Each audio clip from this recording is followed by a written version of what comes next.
Good evening, and welcome to the St. Petersburg By Night podcasting network. Tonight, we present to you our Vampire the Masquerade chronicle, Bloody Strings. Welcome to another St. Pete by Night revamped production. The following is rated for mature audiences and may contain graphic themes that will be distressing to some viewers. As always, we recommend you ensure the safety and well-being of yourself and those around you at all times. Viewer discretion is advised.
Hello and welcome to St. Pete by Night, where we play St. Petersburg by Night, a massive multiplayer tabletop role-playing game set in the world of darkness.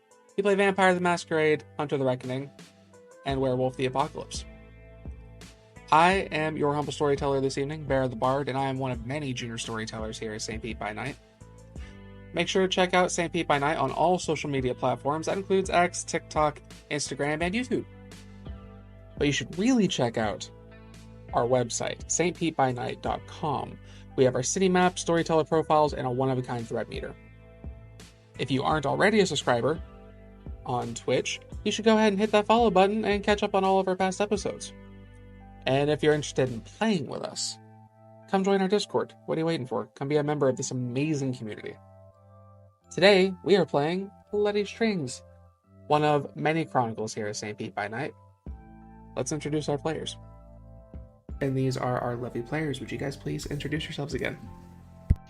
Hello, I am Noree, and I will be playing Bellatrix, the manipulative Malkavian. And I'm Kyrie, and I'll be playing Grei Novak, the Toreador with the big dreams. Hello, I'm Lekar, and I will be playing Matthew, the monochromatic Toreador tonight. Hello, I am Truckexe, and I am playing Nicholas Baldridge, the ADHD disaster piece. Thank you very much. So, last we left off, we did some preparation. There was the meeting with Victor. There was general kind of getting ready for the event tonight, which is the party prior to the showcase, the heist event itself. Everyone's done a little bit of prep work. Let's see where they are tonight, starting with Nick. What is Nick doing this evening? Nick has had on his mind the very moment that Matthew took some of his blood. Tonight, he is doing a round at a local elderly care home. as his mask, Henry Wade, a nurse assistant to the doctor there who does the night shifts.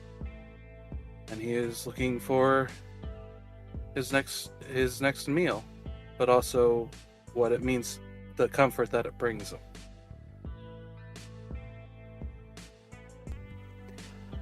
Okay, go ahead and give me a hunting roll.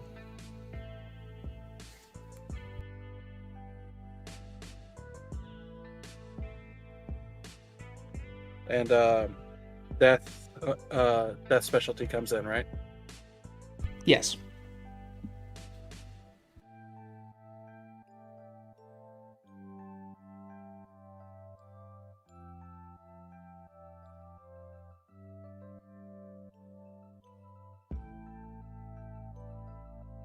Seven successes.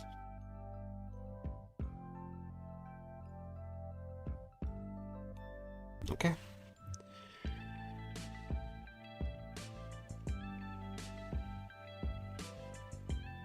Go ahead and kind of talk through what is the general process in which Nick hunts as you are looking for your mark. So Nick goes through usually the elderly homes, the ones that haven't really seen their family in a long time, have been given up on, the ones that just haven't had anyone to really talk to. He prefers to find them, and normally he would spend the entire night by their side, letting them talk, learning about them, and it's his way of thanking them for the meal that they give him.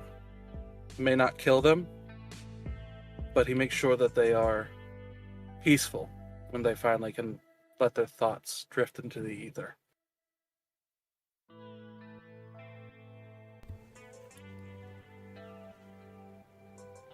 Before long, you do find a space. There is an elderly gentleman, kind of sits in his room, just watches TV. He's by himself. He's waiting for his meal to come through. He's got a little cane with tennis balls on the end of it propped up next to his chair. He seems to be struggling with the remote a little bit as you come in. Nick, as Henry would knock on the door. Good evening, boss. I'm the nurse assistant for the night, Henry Wade. How you doing, bud? Nah, I can't get the remote to work. Oh, well, that damn thing. Mind if I take a look at it? Yeah, he kind of holds up he turns his head away from you and then holds up the remote. As Nick's walking, he's gonna take a look at his chart, to clock the name real quick. Bill. Bill Williams. Oh, Bill? You know, technology is like the downfall of many people. Yeah, you should see what I had to do with my when I was dealing with my son's little things when he was young, and he's gonna make a show of fiddling with the remote. Though it's just the remote needed new batteries. And then he starts. So what do you want to watch, man? No, there's nothing ever really good on anyway. Not really. So, where's dinner? It's running a bit behind. I'll get it to you soon, but wanted to make sure you were comfortable first. Make sure you had some water in your system. But I'll happily bring it to you. Do you want to sit down on the bed for dinner, or do you want to just stay in the chair? Chair's fine. All right. So, speaking of my son, do you have one? Do you have a son or a daughter? Wouldn't know. Ah, one of those lives, huh?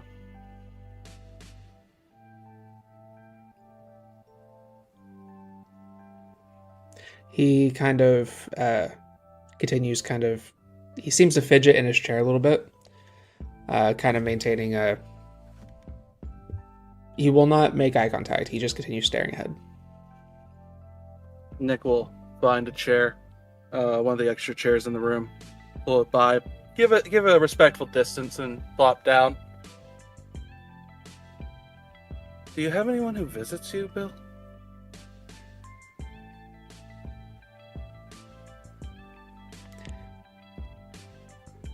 No, who are you, my therapist?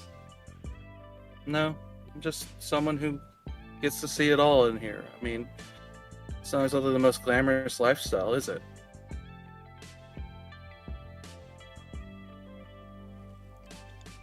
No, it's not. Listen, Bill. I mean, if you don't want someone to talk to, I will leave. Get your food, make sure you're comfortable, and not say another word, man. But look, I know I'm younger and it would probably be hard to believe, but if anyone understands not being able to talk to the people that made an impact in their life, I really do. I am one of those. And he'll turn his head. What if I told you I had a son that I haven't seen since he was 3, and not because I don't want to see him?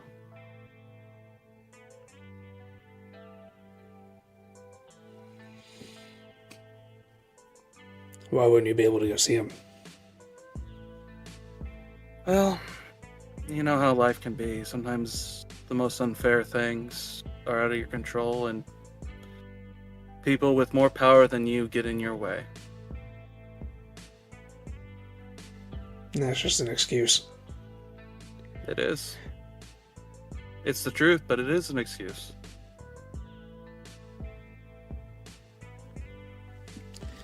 No, you're using it as an excuse. If there's something that you want, only you can make yourself not go out and do that. Me? People don't want to be near me. I'm sitting here, aren't I? You're paid to be here. I'm paid what? Minimum wage?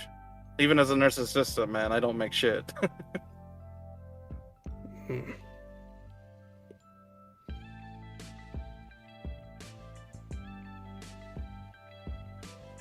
What keeps you from wanting to try again?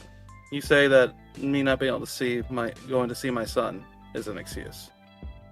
But I mean, I can turn that right back on you, man.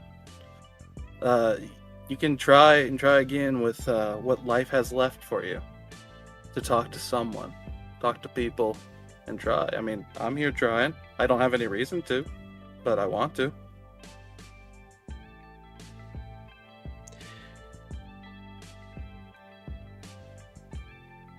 Is your kid the reason you don't see your kid?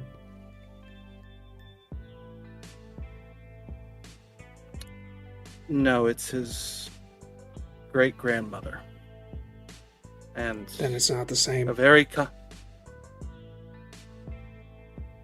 Is your kid not wanting to come here, or is it because you think that you are not good enough for them?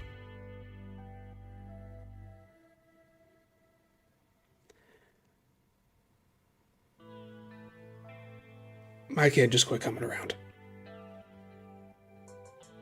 I'm sorry, Bill.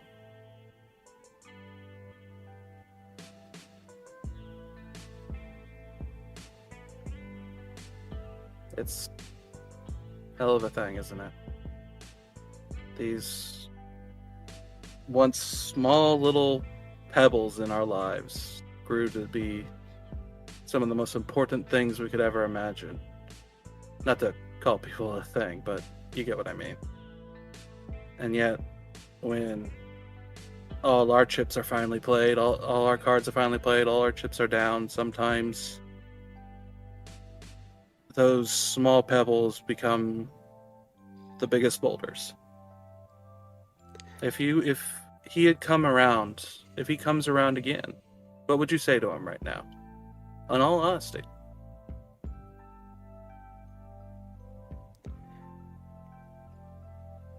I don't know. But here's the thing. How old are you? 25, 26? You don't look like you've hit 30 yet. I'm a bit older than you think, man. But I get what you're saying.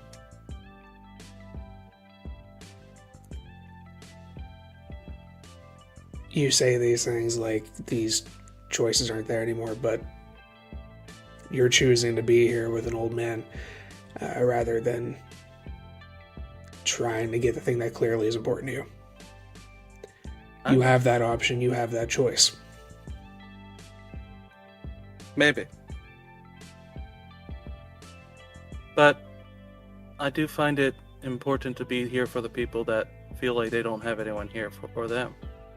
I mean, my son, I've plenty of failures. But I know his mother, and I know how much his mother does for him. And they're not wanting for anything, and they're safe. It's not good enough to make me feel like I am worthy of being called a man.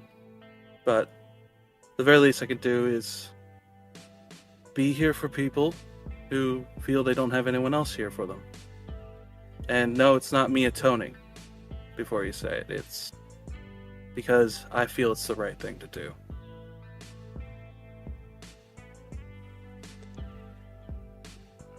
I don't think I said anything in regard to whether or not you're a man. I believe I said you're wasting your time talking to an old man when you have something you clearly want to get to. Yeah, and you can stand on this point of you can stand on this little platform of trying to do something noble for other people who are missing out on their life. However,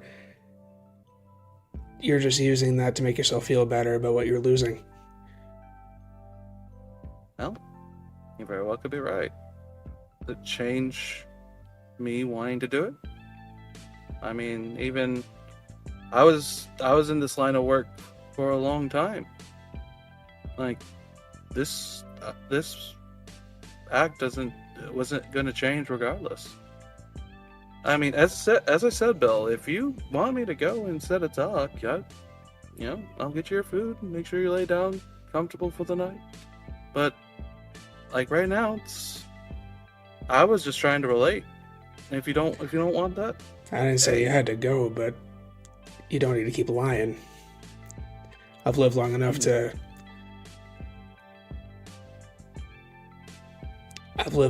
know that I don't want to have to waste what remaining time I have with someone talking out their ass.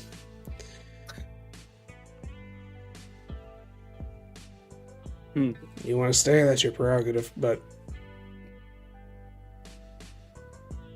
Well, I don't know much about you, Bill, other than what I'm here to do as an NA. But if you don't want me to talk about my ass, talk about yourself. What have you come to do in your life? Good, bad, whatever. Someone should hear it. Does what I matter did if I ended up here? I believe does what I did matter if I ended up here? Sorry, words are hard. When you offer to kind of allow him to speak for himself for a moment, he kind of sits there and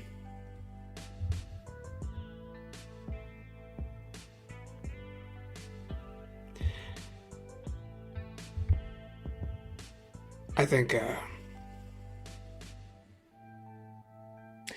I'm ready to move to the bed. I think I'm getting a little tired. Okay.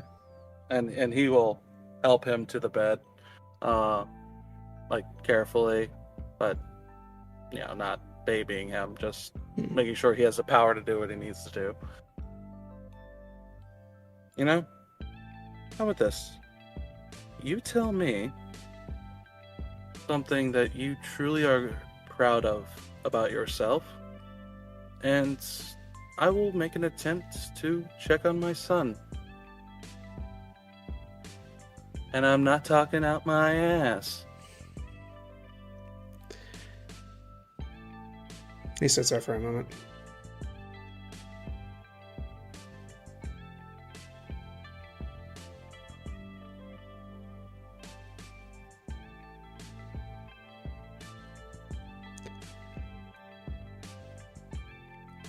I made a better father than I was.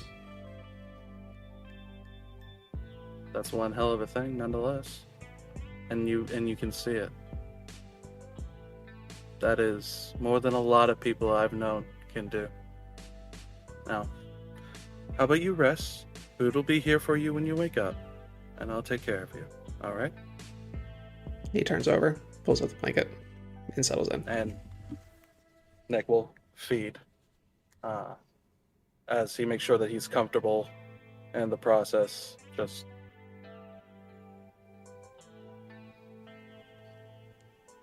okay. As after he leaves, he will stop at a nearby bathroom, lock the door, and red streaks are falling from his eyes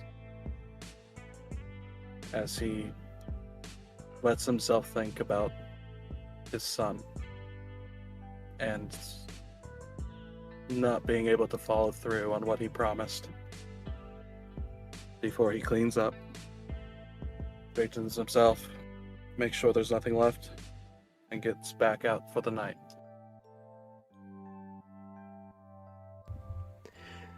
As you head out into the night, we will move to another place. Bella, what are we doing this evening? Bella is in her tea shop. She is scanning the room in search of the perfect prey that can bring her the right blood. The blood to be able to dig deep within herself and bring forth the power to break the minds of other people.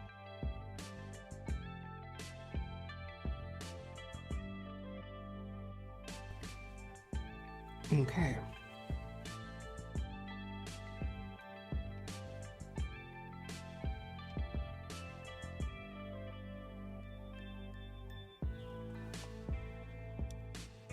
As you are kind of getting everything situated for the evening, would you mind going into the process a little bit about how you attract people into your space? Sure. Bella has a tea and tarot shop, which does sell tea for those who wish to sit down and drink and have perhaps a snack with it, or for those who wish to buy it. But as people sit down to drink the tea and such, she goes through and offers tarot readings for certain people that she takes interest in. It is also advertised as a tarot shop, but sometimes her ghoul Ophelia will do the readings instead of her. But for when she's hungry, she tends to find just the right customer to be able to bring into her back room and give a special reading with free cup of tea.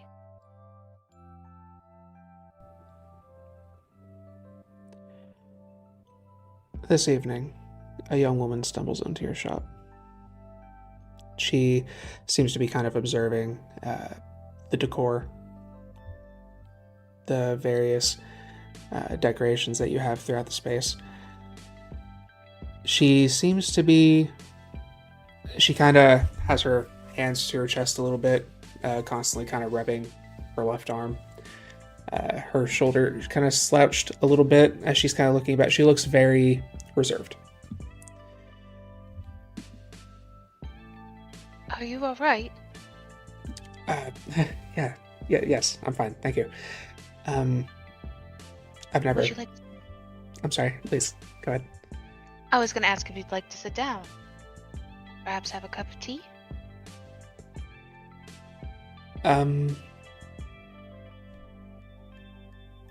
Okay, sure. How much is the tea?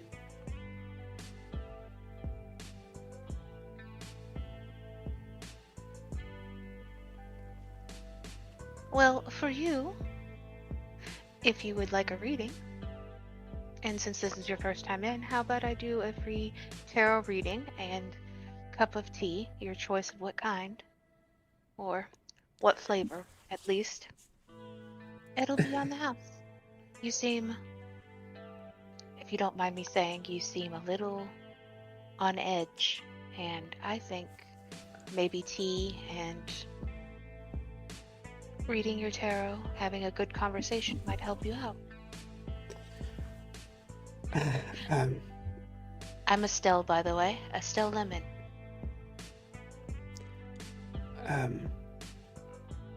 Hello, I'm Ellie. I'm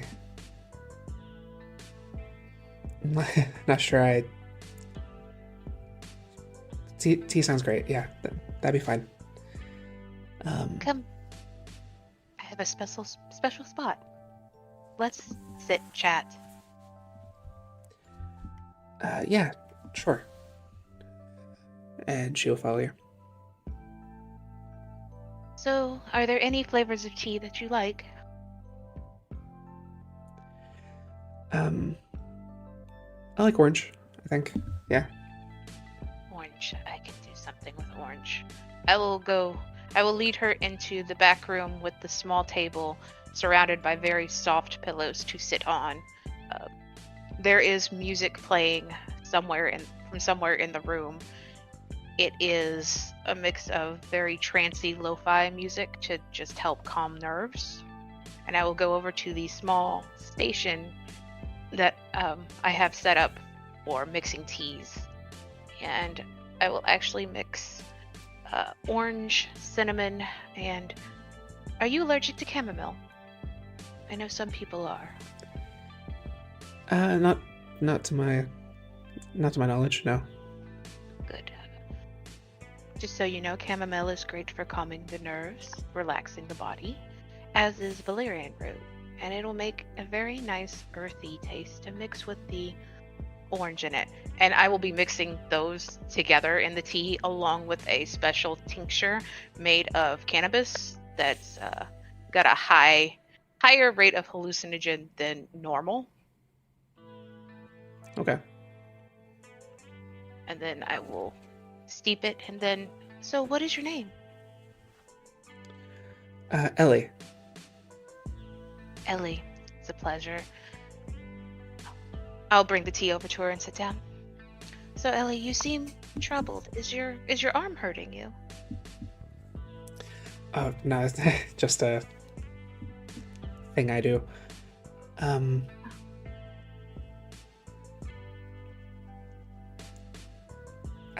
How does this work?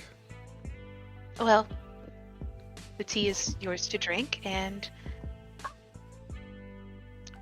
let me go ahead and start shuffling the cards. I will shuffle the cards together and then put the stack in front of her. I would like you to split the deck. We need a bit of your touch onto the cards to put some of your energy into it. She, as you kind of make that suggestion, that's very good, thank you. Sure. And she reaches down and cuts the card. Thank you.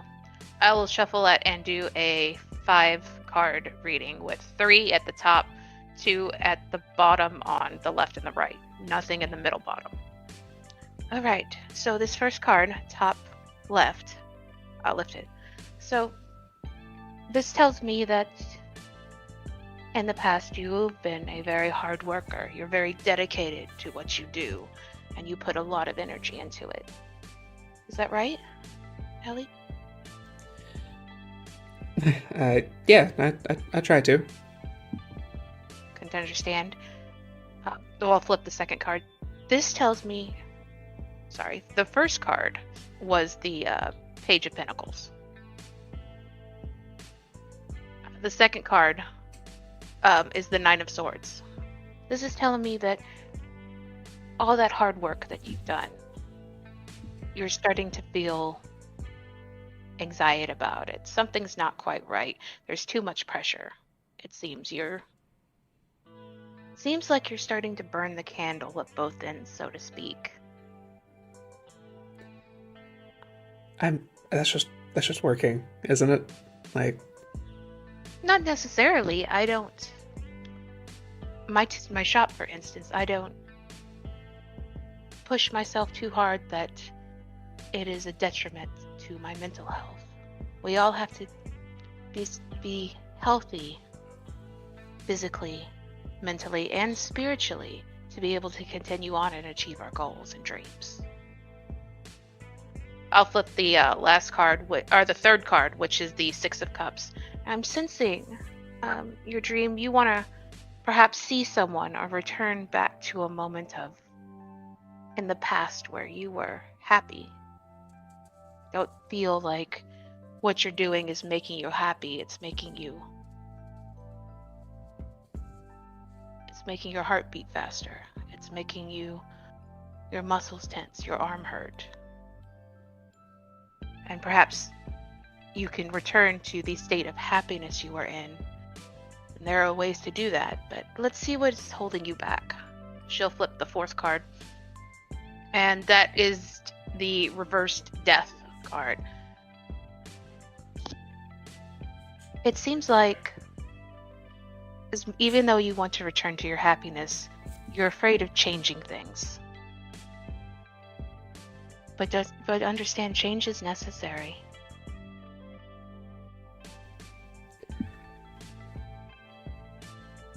I don't know. Change.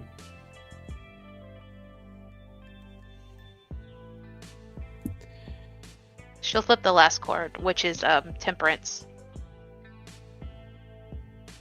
So for this one, I understand that you fear the change, and it's holding you in the same position that you are in, of all this stress.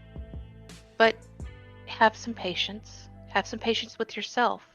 Have some patience with the process you've been doing. Take some time for you. And wait. And just breathe.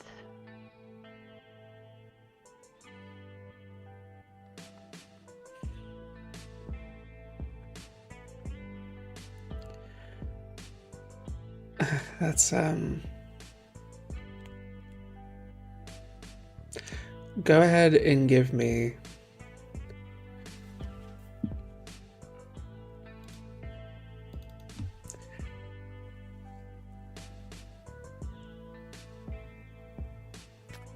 and give me manipulation and persuasion. I will be yes, I will be blood surging for this.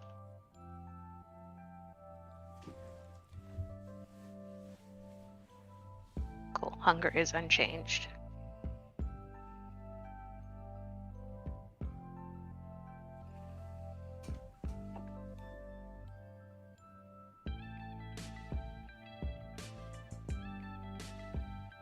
I'm gonna spend a willpower.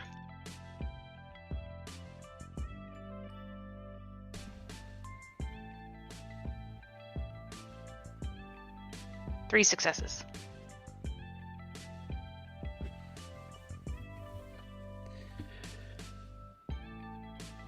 Oh. So if I just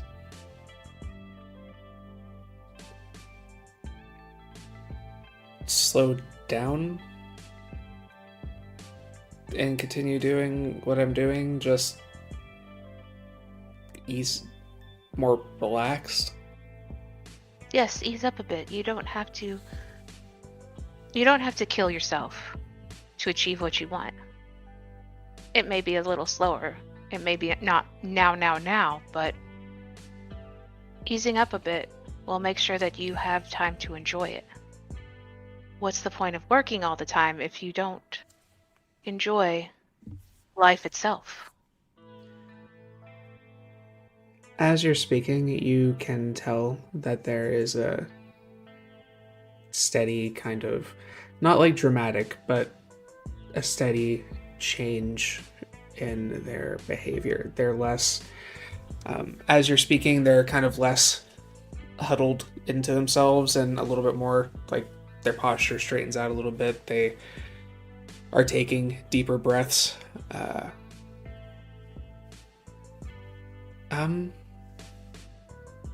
Why don't we start here? Have you ever meditated?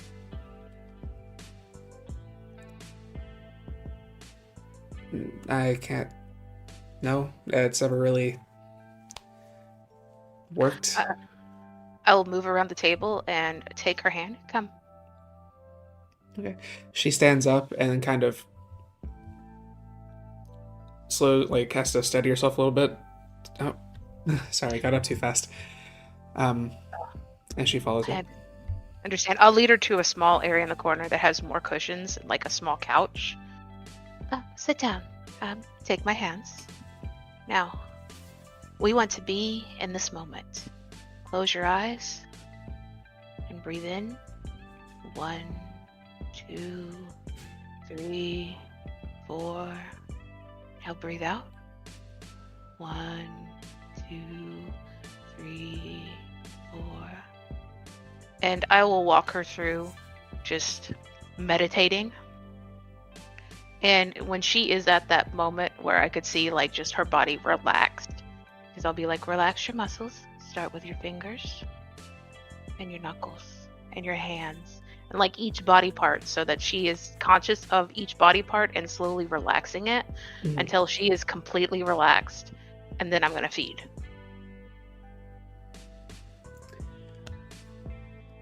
Okay.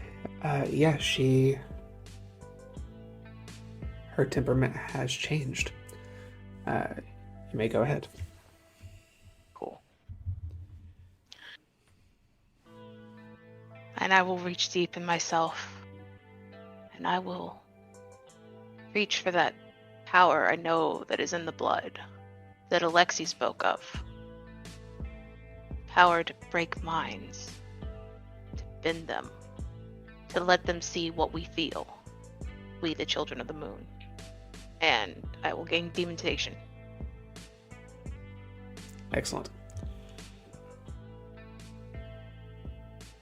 She is the most relaxed she has been ever, and fully passes out. I'll let her sleep it off. Yeah. Usually they do. I let her sleep it off. I'm not going to send her out into the wild after I've done that to her. All right then. I will tuck one of my business cards in her pocket. Very good. Is there anything else you wish to do here? No, then I'm going to go to my back room and start getting ready for the night. I have to look more because we're going somewhere dark. And so I have to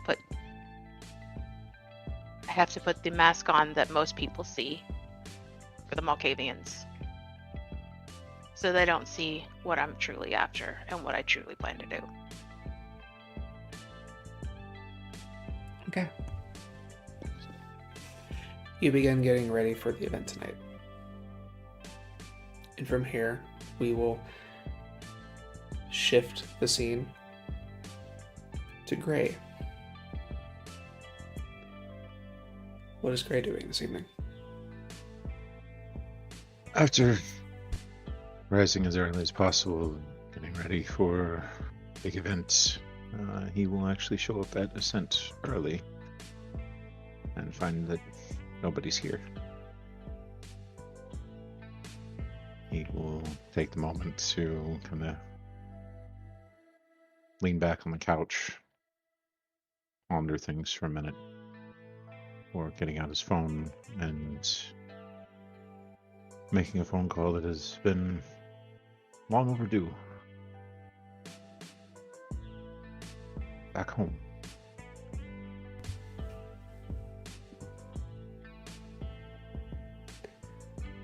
It rings for a moment. 2 rings, 4 rings.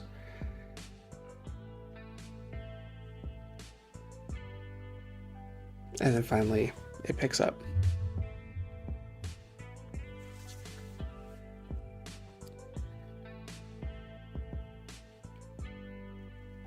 Hello, Grei. Father.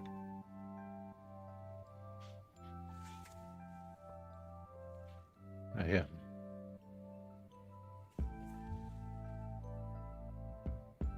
Wanted to let you know I'm not dead.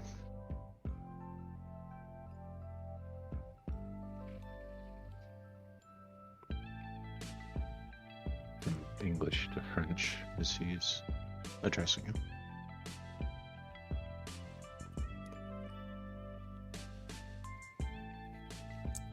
If you're not dead, then why aren't you here?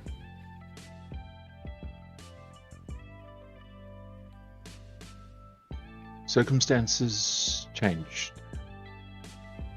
Plans had to be altered, and I'm still doing everything that you asked me to, I promise. I have a line, family, that will land us into eternity.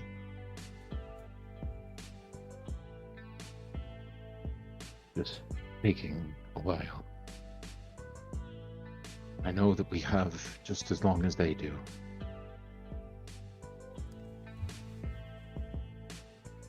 That's tongue a bit.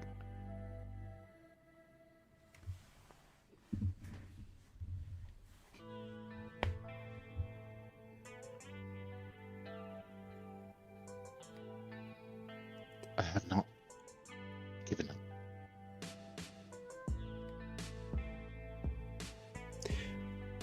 But you've given up on your family.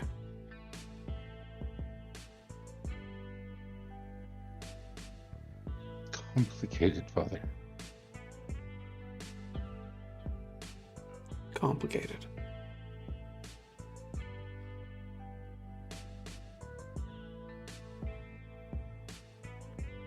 Is it complicated to do as you're expected? Is it complicated to simply do as you're told? Is it so complicated to support those who did everything for you? I know how much you and Mother sacrificed so that I could be. And I will pay that back. With what, empty promises? 8 years. It has not been 8 years for nothing. There are societies here that are just opening to me. God. My foot is in the door. You get us into so much more.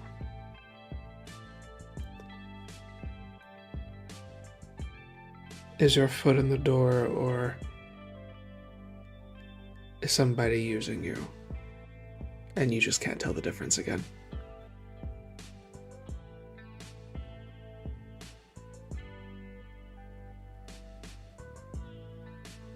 I've learned my lesson.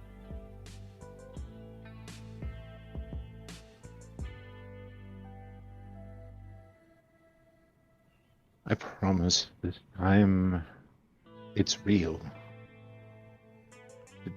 The last one was a mistake that I can't take back. And things I say they're complicated.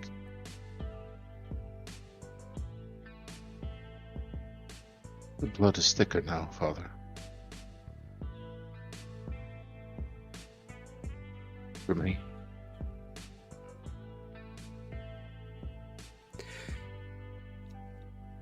What is on Grei's mind in this moment?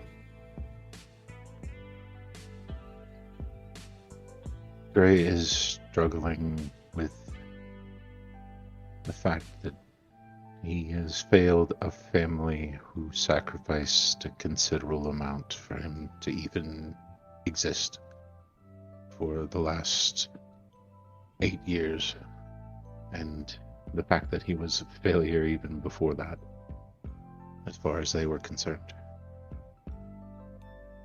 And at the same time, he doesn't want to give them too much about the man who has adopted him, since he wants to try to keep those two worlds still as separate as possible, while serving them both.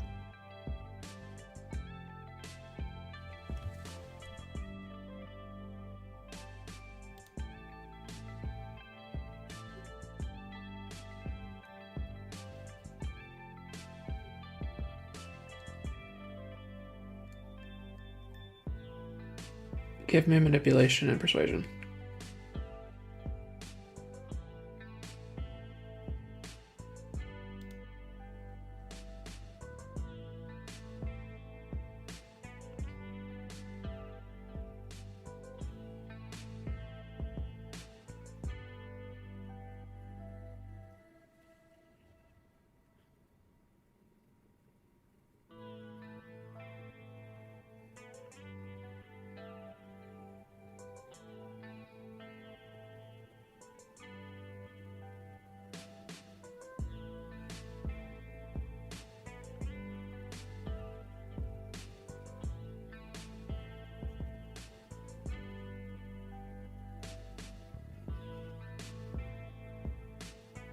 Three successes, possible bestial failure.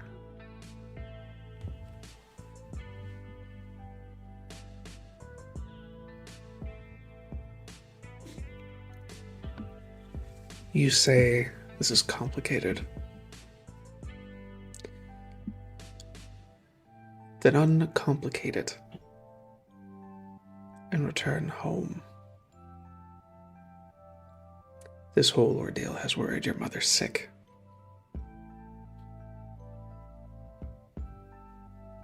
He will hold his tongue and not say that it was his father's idea in the first place.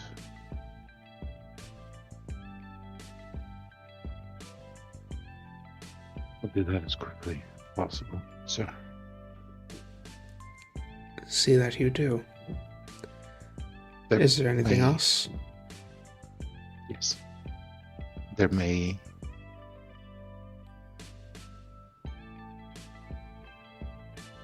I am beginning another engagement this evening, and I do not know how it will go. I will return. I cannot say when.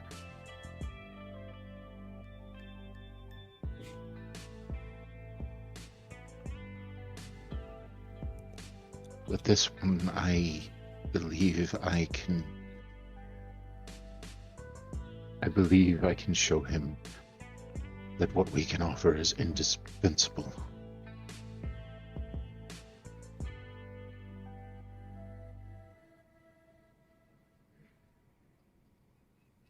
It opens the door to so much more.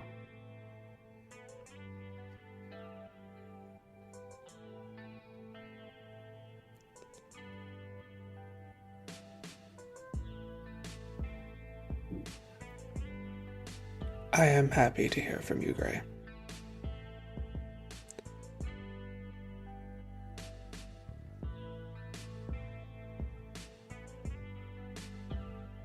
Don't let that emotion be a waste. And he disconnects the phone.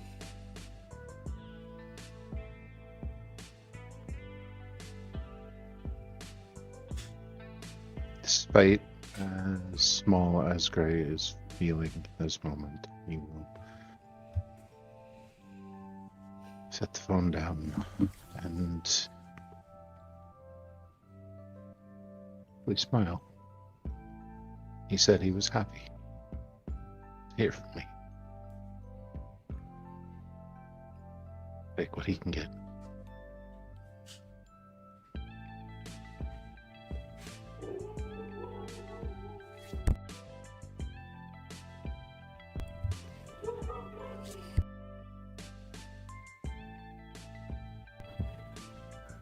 And with that, at one moment we're going to pause.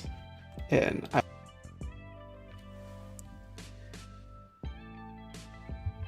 as we leave Grei, at the end of his phone call, we will shift to Matthew. What is Matthew doing this evening? Matthew is at his studio. He had just pre-prepped a couple of canvases, and he'd cleaned himself up. He looks at his phone, and he walks over to one of the paintings on the walls, and he slides a hand behind it, and he gives it a little flick, and it kind of swings open, and there's just this crude little shelf behind it with a black duffel bag. And he pulls the duffel bag out, pushes the painting back into place, and he sets it down, unzips it, goes through a small assortment of things that he had gotten, and he pulls out a burner phone. It looks a lot older. He kind of just stares at it a minute.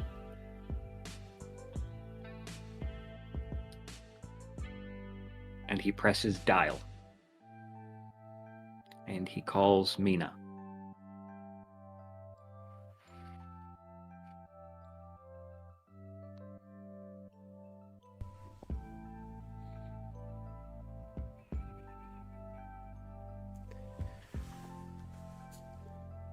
The phone rings a couple of times.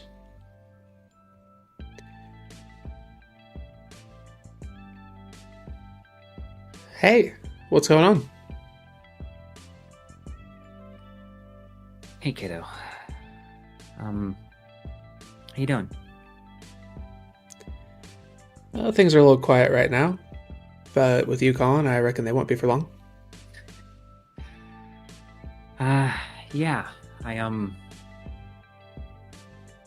I got a job. Pay's not as good as they used to be, but it's more of a... This one's more of a reclamation than a restoration, if you catch my meaning. Still working then, huh? Yeah, if I tried to go straight as an arrow, I would lose my mind. But, I ain't gonna lie. This one, it's a little more complicated. A little more iffy on the outcome. The guy we're going to see, he's a little more tightly wound than what we're used to. And also, if this goes to plan, it's gonna be right out from under his nose.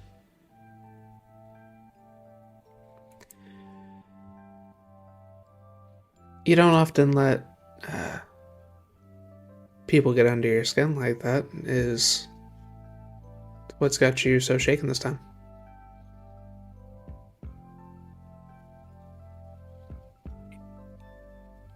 he's not the regular snob we usually did work for. He's got a little more pull, and while I'm not fully aware of what he's capable of, if this goes sideways, well, I'd much rather not think about that, but it could go sideways. I'm a little behind the curve on the prep. I've got the outside, but I'm not familiar with the internals. So I'm kinda on plan M as soon as I get inside. And usually it was me dying in plan M. But I'm hoping we can skip that one and go right to plan F. Plan F always worked out nicely. I don't understand why you go out of order like that.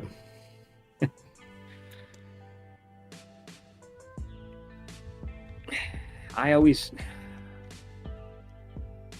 hope for the best, plan for the worst. Yeah, but you overthink sometimes. Yes, I do. I do. And this could be me overthinking, which is why I'm calling. Do you have a good crew? Oh, absolute worst bunch I've ever worked with. Psychos, the lot of them.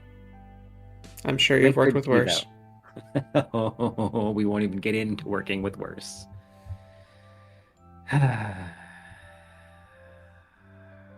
I ever find him. The only difference is what I planned to do with him beforehand doesn't even compare what I will do to him now. It sounds like you're doing better than you were. I wouldn't even worry about him.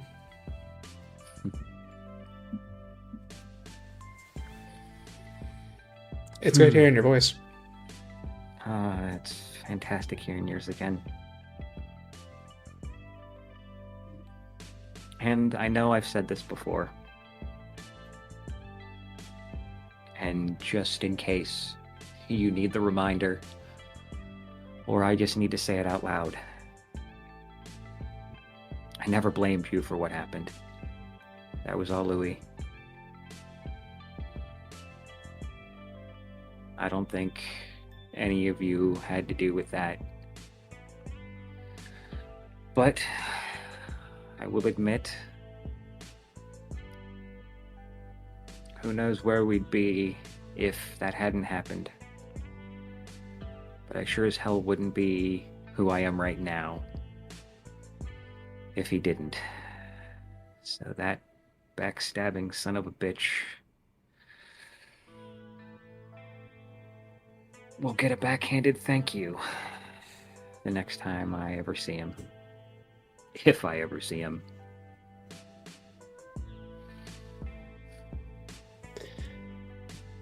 Well, I hope for both your sakes that you don't.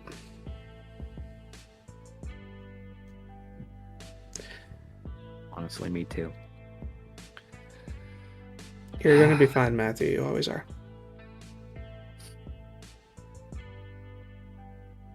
I know. I guess I just needed you to hear you say that. Do you need help? No, I don't. I don't want you anywhere near this. Not that I would love you to be there, but I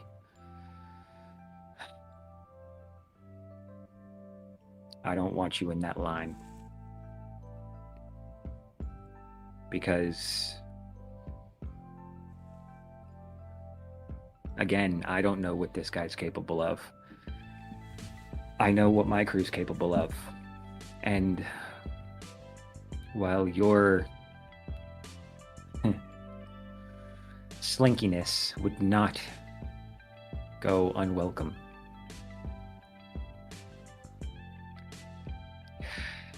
you'll be a distraction, and we both know you'll be a distraction, and I will lose focus and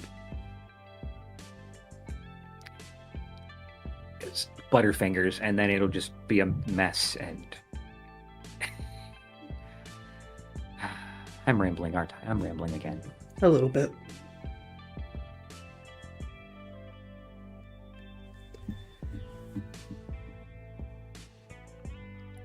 I'll be okay. I know you will. Just be careful. Watch your step. And don't take so long to reach out. I promise. I'll call again soon. I'll hold you to it. If you don't hear from me after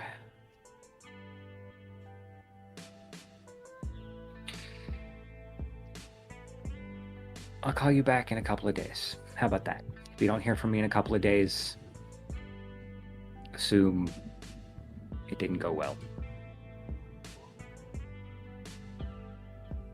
I'll talk to you in a couple days. All right. She hangs up the phone. And he'll just kind of stare at the phone and just slide down the wall.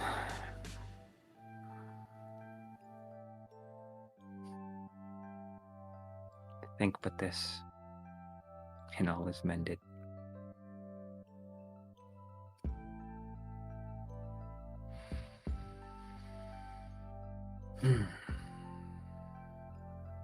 Minerva, you're the only thing that's going to keep me from falling apart, I think. And he'll throw the phone back in the bag, zip it closed, pick it up, stand up straight, and head out to the ascent.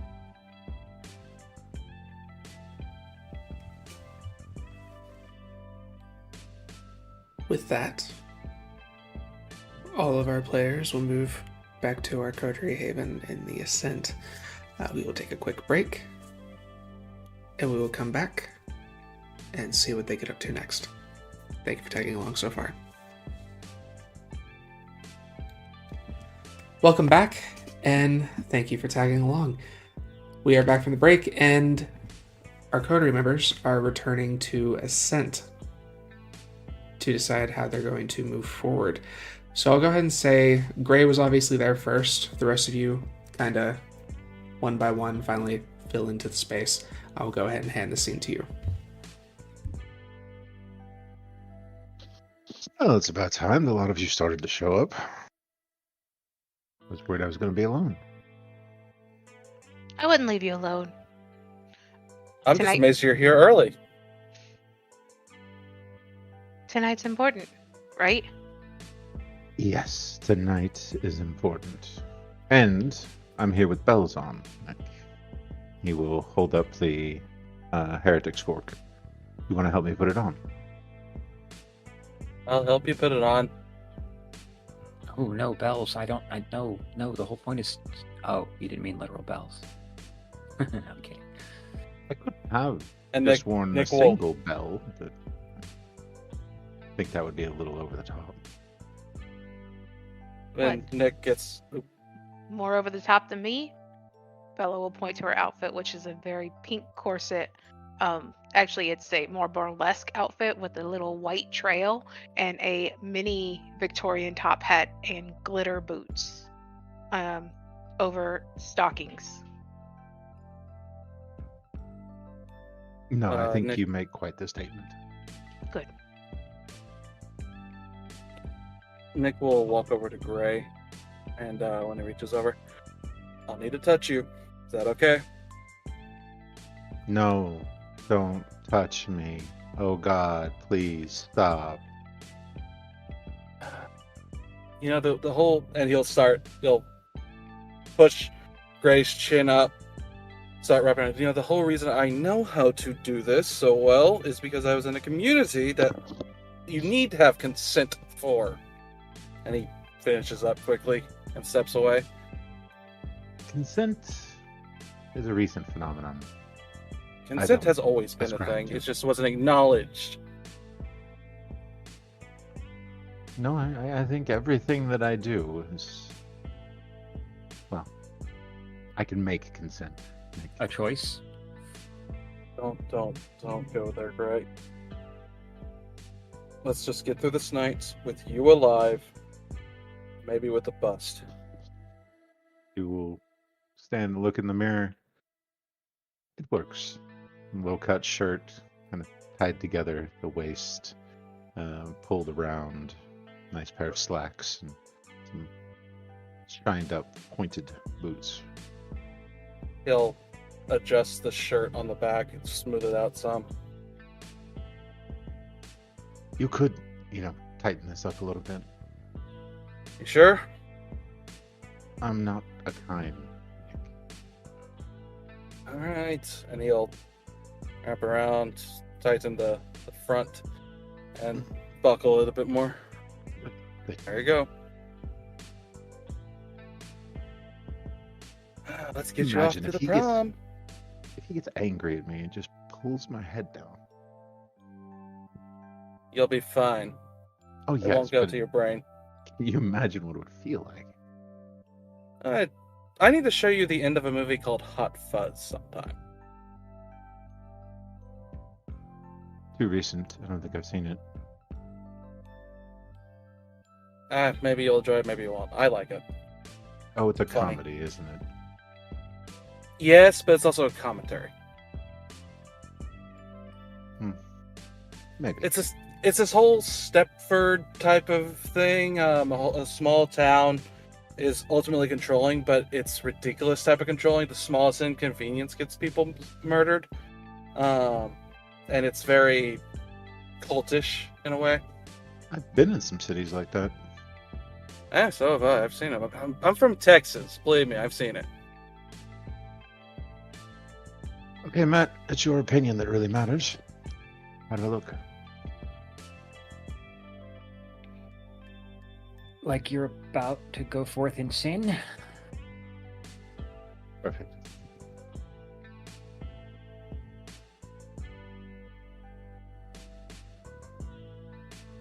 What's the plan? Alright, Nick, did you get those things? He'll reach into his pocket, slide over the earbuds as he takes one. Should work within. If they're actively jamming, trust me, you'll hear it. Otherwise, I'll have a connection, whatever car we take, and just stay in there.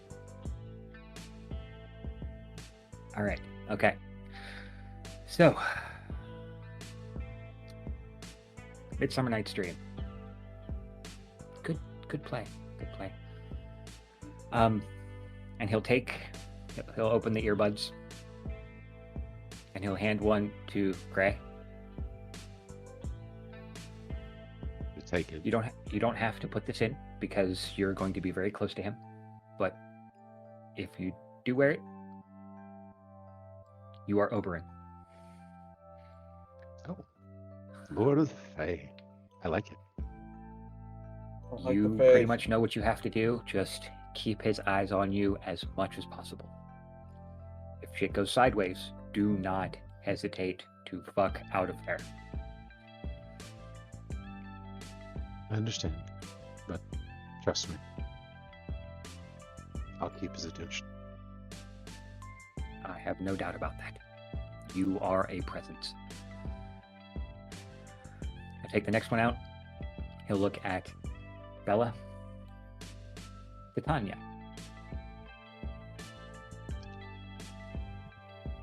Should have gotten wings. Yes, that would have... Perfect. You are a painting. Just scope out the area. Chatter anything you hear that might be relative. And if you want to kind of screw with the kind and any of the kindred that are there, kind of have at it. Have fun. Be the distraction.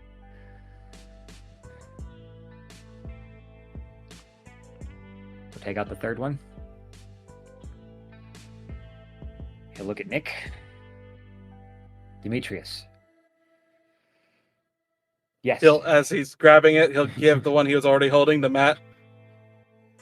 Oh, perfect. Okay.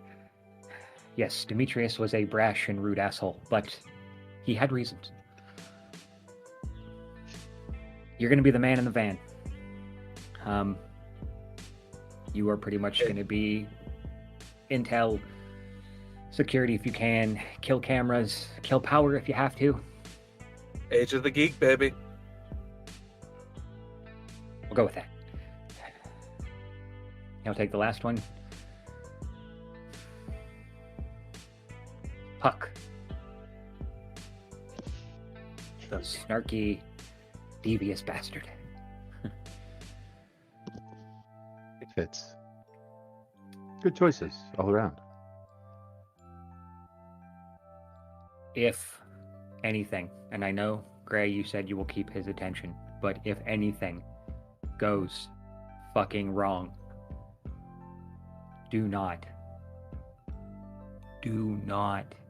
try to salvage it. Bail and get clear of this place. I don't know exactly what this guy is capable of. I don't know what he's got up his sleeve. All I got are my bag of tricks and a whole lot of prayers. But I got you three, and so far, we've all come out of these things alive.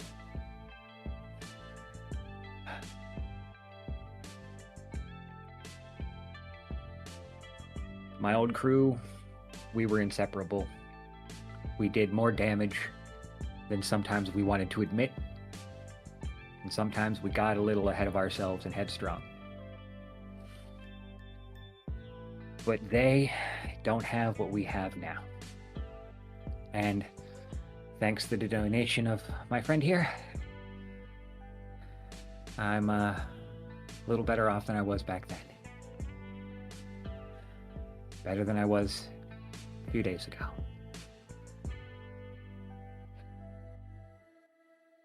And we've got nothing to worry about. Like I just told a friend of mine. Hope for the best, plan for the worst. So, let's say we go steal ourselves a bust. That was beautiful. Soul's Night. Okay.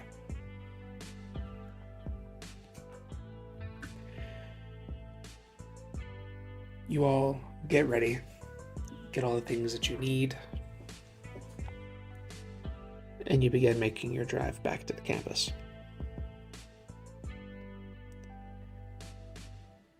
Are you going in the same car, or are you going in separate rides?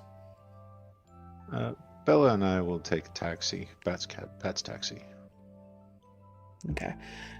Matthew and Nicholas, how are you approaching the establishment based off of what you recalled the week before? I would suggest we go from the back instead of the front entrance. Okay. Nick's gonna need to stay at the car. But the park within decent range in case, for a bug out. But but not like observable from specifically the event's windows.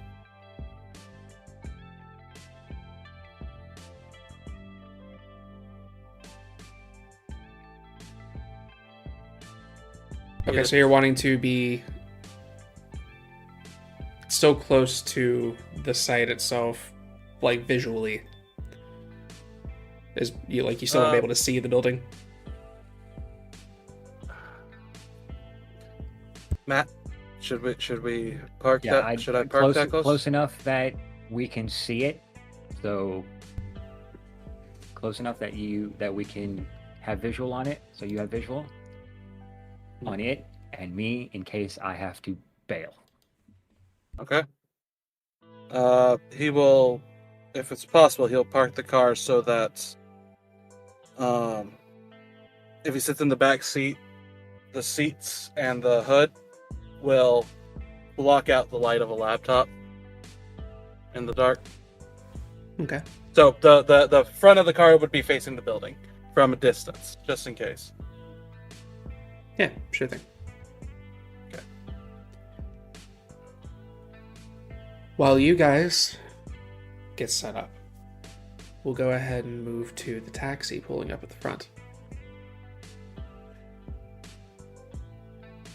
If you two wouldn't mind, as you step out of the vehicle, please describe how you have dressed for the evening. Sure. Bella is in a pink sequined burlesque outfit, which is basically like a corset that goes down to like full body suit. She has a lace like trail behind it going down to her knees, and she is wearing knee-high Victorian style boots that are pink sequined, a pair of stockings.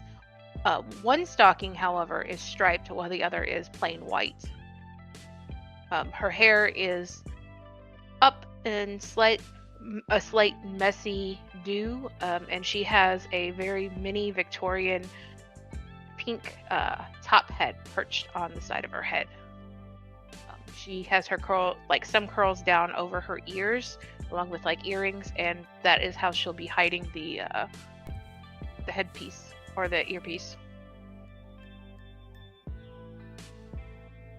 And Grei is dressed in a very low-cut, V-cut silk shirt down to about his abs. The bottom of it looks like there's almost a cummerbund style, actually folded and stitched into the shirt itself. A set of silk slacks and a pair of dark boots that are shined to a mirror polish. His neck, of course, is the heretic's fork, which is dangerously close to penetrating his skin, but not quite enough.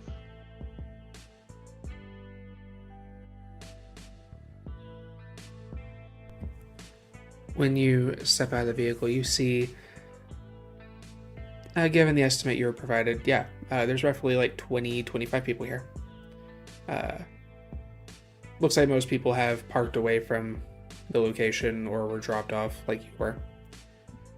You see that there is a kind of large, not like exceptionally large, but a rather like stocky built individual standing at the front of the building, kind of checking people as they come in. You can see light from the inside, not very bright, kind of dim, but enough to kind of show that there is quite a bit of activity going on inside. You can see on the second floor the lights are out. You step forward. How do you wish to approach? Bella will slip her arm into the crook of Grei's and walk with him. Is there a line? Or is it short enough that there is no line? At this point, like, there's only a couple people really in line. Things have been kind of, like I said, it's a small crowd. It doesn't take long to get through it. Even a small queue is too large for queue. I will walk directly up to the front, Bella on my arm, and present the invitation that we were given the other evening. I believe what's to be expected. He kind of looks at you and then looks at the invitation. Yeah, I think we're supposed to be expecting you. And he steps to the side, pushes the door open. Enjoy your evening. Thank you. Step on through with Bella on my arm. Victor. Where would he be? Sure, he's in there somewhere. He enjoys his hosting duties. In there somewhere. But no more than that. I'll keep on walking. When you step in, there is some music playing, kind of like traditional kind of like club music, but at a lower kind of register, and has a little bit more of a kind of a classical haunt to it. As the music's playing, you see people are kind of drinking and generally having just socializing. Is the music loud enough to interfere with heightened senses?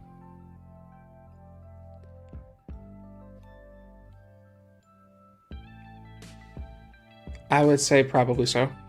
Okay, then I will not be activating heightened senses, but I will be scanning the crowd to see if I can pick out Victor. Give me a wits and awareness. What's Belle doing? I'm going to be glancing. I'm getting a layout of the room, actually. Does it look like there are doors that go off into separate galleries, or what? And I'm putting out the pretense of perhaps looking at any artwork that is on the walls at this point. I'm not sure if there is. Gotcha. Right now, there are some portraits that are on the wall, but they are covered. You have a few people that are kind of standing in the corners, kind of watching everything. There is a door here that has a little sign that indicates that it's a staircase going up to the next floor. And then you have on the other side of the room, there is a like restroom sign, a couple of doors with like restrooms. Other than that, it is a wide open space. In the far side of the room, there looks to be like the DJ who's doing all the music, and they got these red and kind of blue lights that kind of blend together, giving this violet hue throughout the entire space. All right.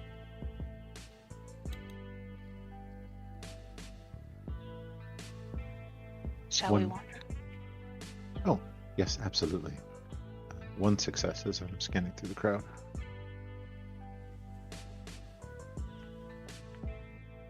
You do not notice Victor, but with one success, what I will say you notice, you can tell there is kind of like a gathering. Like people are starting to cluster a little bit on the far side of the room. I will head that direction. I do want to specify that does not include that 25 people. That does not include waitstaff and security. So, And on the way there, I will be activating all. I need to steal a little bit of the thunder, or else how interesting would I be? absolutely. Yeah, immediately you pop it. Everybody kind of interesting. I'm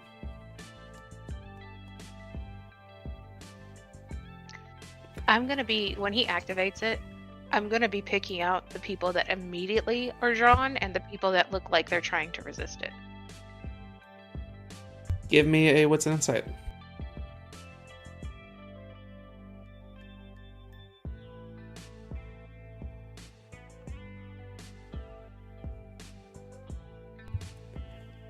Let's see. Da-da-da.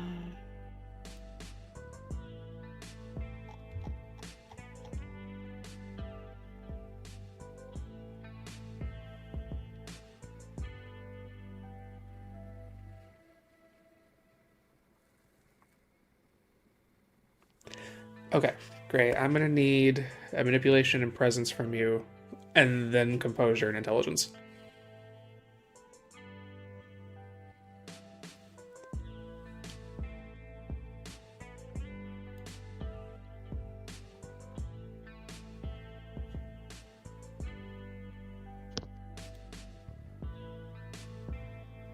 I am going to blood search on the first, but not the second. Okay.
Okay.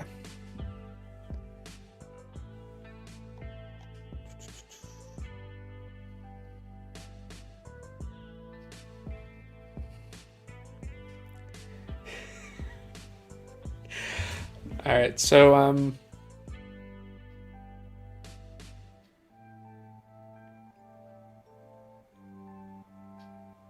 clear that up.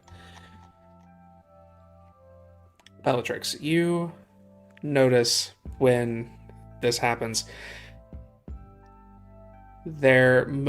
almost everyone in the crowd immediately, well, not everyone, the majority of them stick to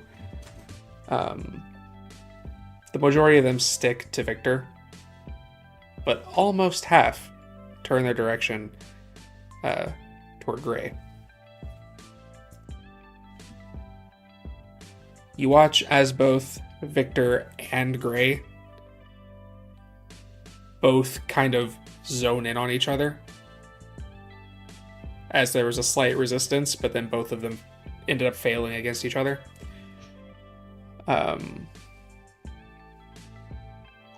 And there is another individual standing by the stairs who completely shrugged it off. Wasn't affected by either of them. It's the same individual that Matthew and Nicholas encountered the week before. Okay.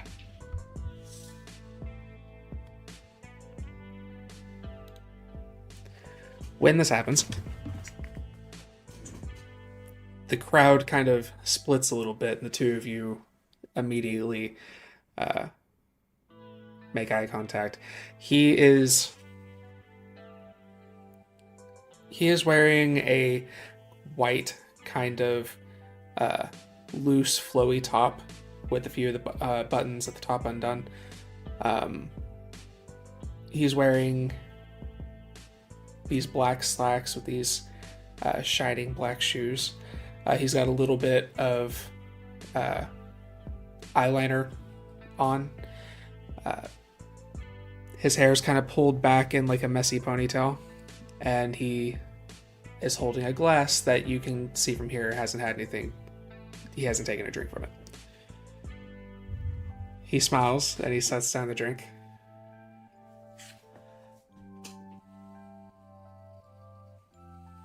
I will immediately unlink my arm from Bella's and cross the room to him. Mr. Adams, your taste is impeccable. He kind of looks you up and down. You see his eyes linger at the accessory. And yours are interesting.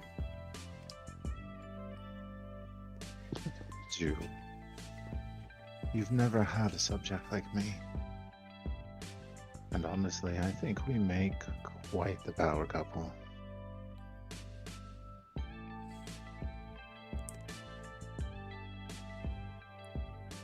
What is Belle doing? When he breaks the arm, Bella will go to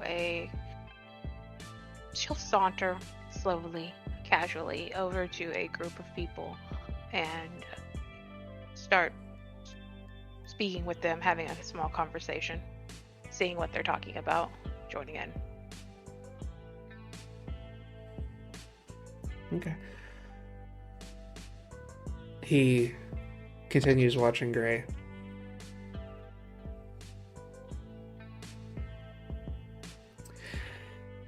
Your friend you and your friend came through.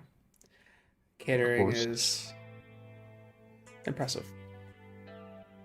I hoped it would be everything that you wanted. I told you I'm more than just a pretty face. So I see. There's a lot that I can do for you. And what can you do for me, Mr. Novak? We'll lean close. If I can whisper in his ear. I can help you build your temple, Victor. The same thing I'm trying to do.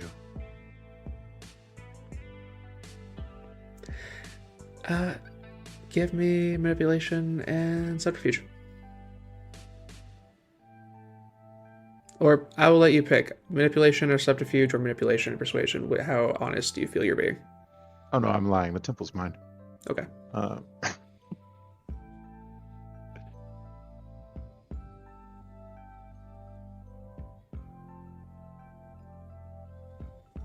But he can think I'm going to help him.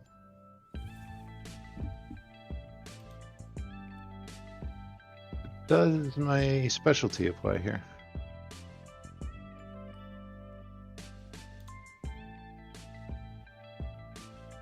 I'd say so. Okay.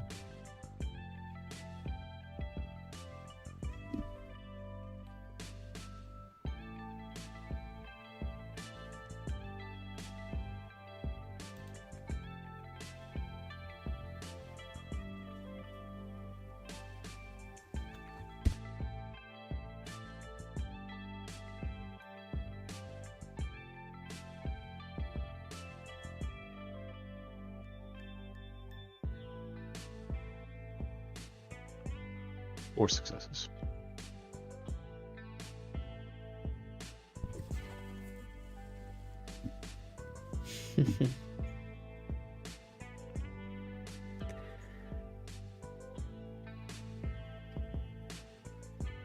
He whispers back.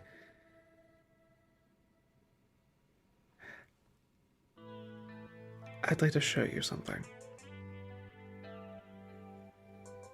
I'd love to see whatever it is. But can you be away from them? Gesture back to this party.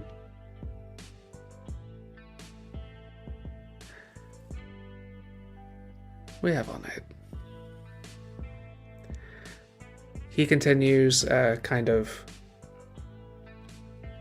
watching you very intently, watching how you kind of navigate things as he spends a little more time with you. Bellatrix, you walk over to a few people. Was it work staff or partygoers? Partygoers. Partygoers, okay. Yeah, you walk over. They're mostly, like, they are talking to each other, but it's mostly talking about Grei and Victor. They're talking about how they're dressed and just the energy between the two of them has their attention completely wrapped. It's almost magnetic, isn't it? Yeah, I can't say I've experienced anything quite like this. This is almost intense. It is. So are you fans of Victor's work? Yeah, no, I've been following Victor's work for a few years now. Actually, it's part of what made me want to go to school for art. Oh, you're an art student. Yeah. What is it you like about Victor's work? I really like the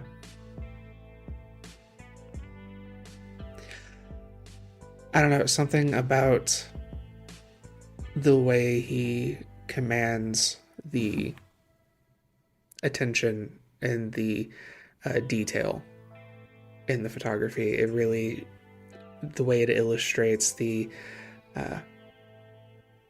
capacity for pain an individual can have within our day-to-day life or existence really spoke to me. Indeed, it really shows the pain we feel on the inside. Just how much cannot be seen. Exactly. And then he's really showing it to us.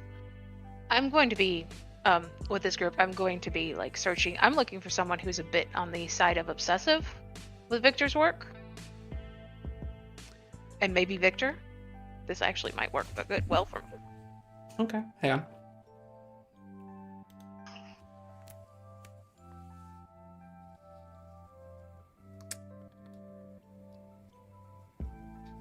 I think that's going to be another Wits and Insight.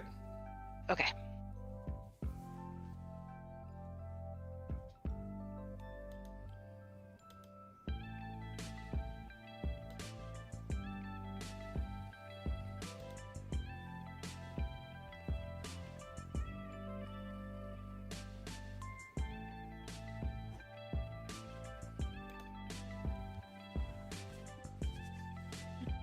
3 successes.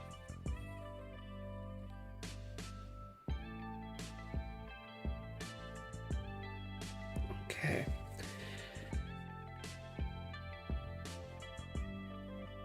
As you are moving through this, kind of interact with everybody who you can tell are all very much in awe of the two of them. And it's either like shifting between how just wonderful Victor Adams is and the things that he does, or just how beautiful Grei is. And how some people are like thoroughly impressed with how he can just kind of like command Victor's attention like that. Mm-hmm. There's one person that you stumble across. He has short, barely longer than like a buzz cut hair, very chiseled features, very lean build, wearing these very kind of extravagant clothes. I'll say with 3, you can tell this person is trying to impress. It looks like the way that he is standing here and watching the two of them, it is both strong admiration of Victor and a deep resentment of Grei. Okay.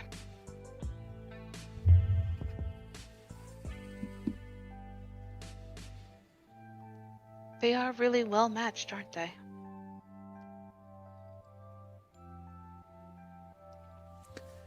I was just another fucking whore trying to get Victor's attention. Does that happen often? So it seems. He downs another drink and sets it on the table. I'll wait for someone to bring another drink to him and sit down. Have you been following Victor a long time? From what I understand, he moves about a bit. You seem pretty loyal. I've been following Victor for the last few cities. What was it about Victor's art that drew you in? Or was it Victor himself? He is quite beautiful. Almost a piece of art himself.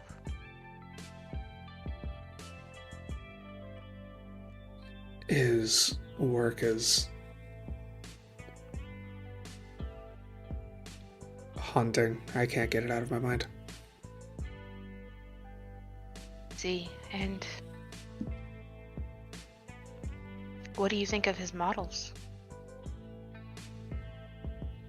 They must have a lot of ability themselves to be able to pose for someone like Victor. Maybe. They don't seem to last very long. Were you hoping to be a model as well? I wanted to show him I could do it better.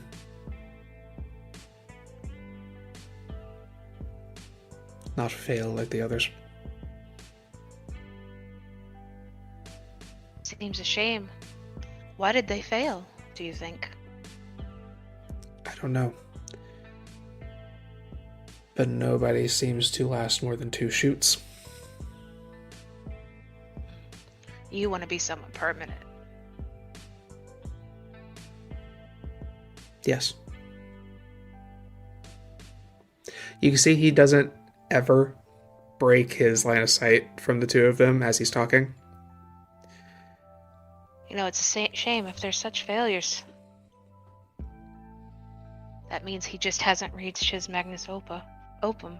Maybe having the artwork around holds him back from finding his true muse. Maybe. It doesn't help that he lets any whore who gives him a charming smile sit in front of the camera. I always thought Victor's artwork really shows the pain we feel on the inside. Perhaps you need to show him that. I will use dementation at this point. I'll just brush his hand lightly. As I look him in the eyes. in that statement, perhaps you need to show him perhaps something permanent, but a blaze that just lights up and gets Victor's attention.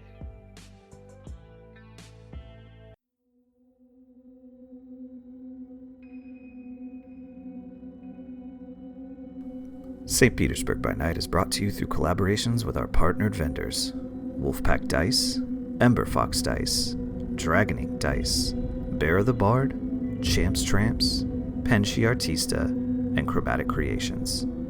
Links to our partnered vendors, as well as our Twitch and YouTube channels, can be found on our website, stpbynight.com. The official theme song for St. Petersburg by Night is Vampire by Faith and Failure.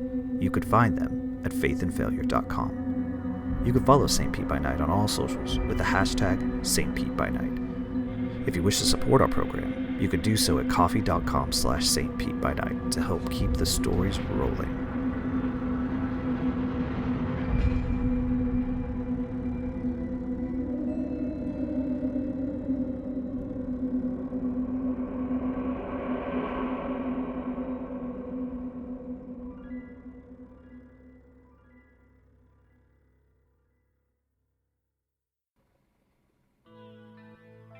Alright, go ahead and give me manipulation or dominance.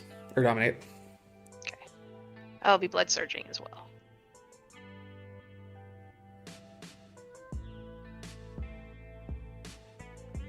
Hunger increased.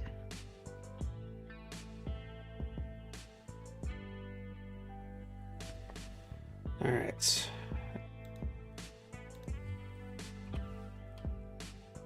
And I'm going to spend a willpower.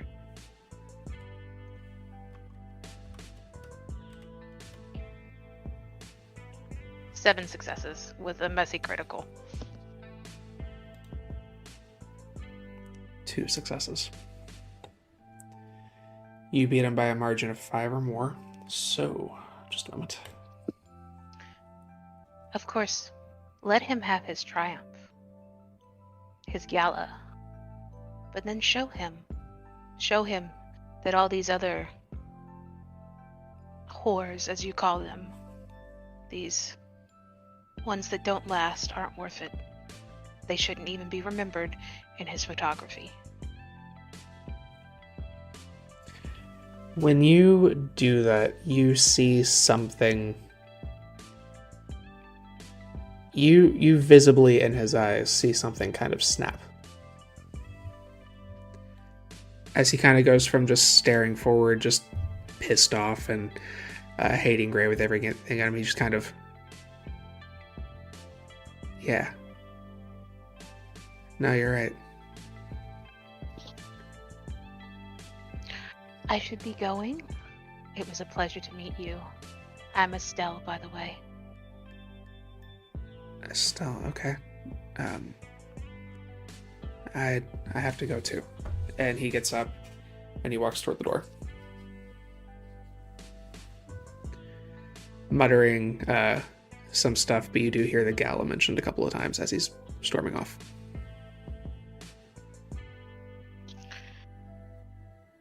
I'm going to continue mingling with people and getting a lay of the area. I'll slip into the bathroom at one point and wait till it empties out and just talk softly into the thing to Nick. So this is what the layout looks like. There's upstairs. That seems to be blocked off for now. The upstairs was dark when we came in. So it seems to be empty, possibly. That man, I think I see the man you were talking about, the one you thought might be one of us. He's at the stairs at the moment. All dark and brooding? Yeah. Not taken by Grei or Victor, so that was good to know, yeah. It's good to know. Good work. I'm gonna go continue to pretend to be a fan.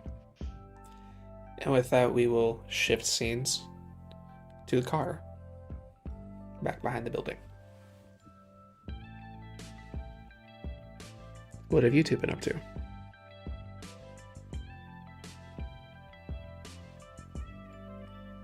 Matt is pretty much just sitting there waiting to hear back from them to see what is going on, just in case he's got a pivot already.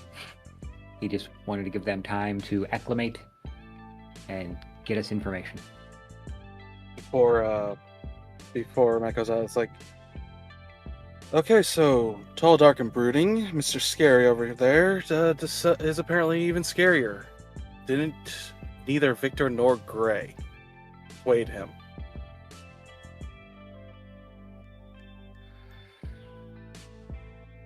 Good to know. So,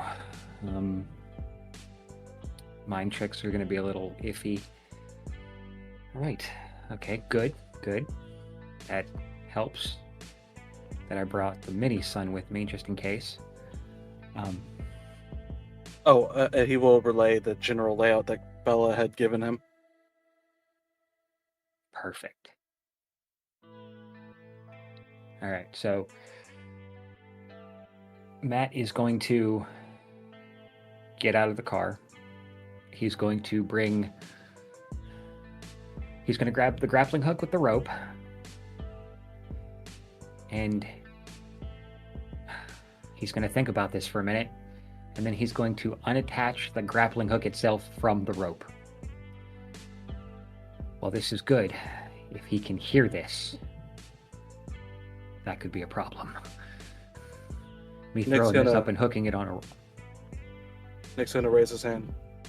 Give me a second here, and he's going to touch Matt's shoulder. He's going to try to feel out the remnants of that bond that would have been created. And Beara, I'd like to pop Premonition. While focusing on the bond and the plan going forward. Okay. Go ahead and give me the rules.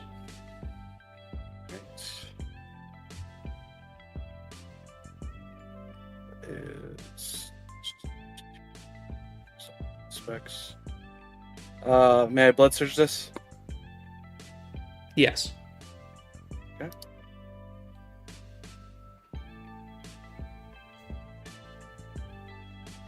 Alright, does not get hungrier on the blood surge. Gets hungrier on the... Gets 1 hunger.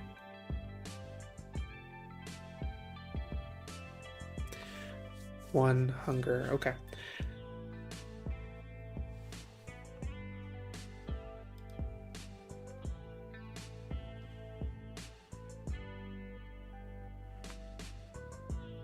I'd like to spend a willpower. Sure. Okay.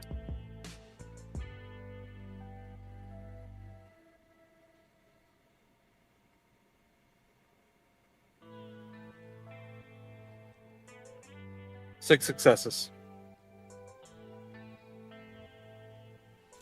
6 successes. Okay.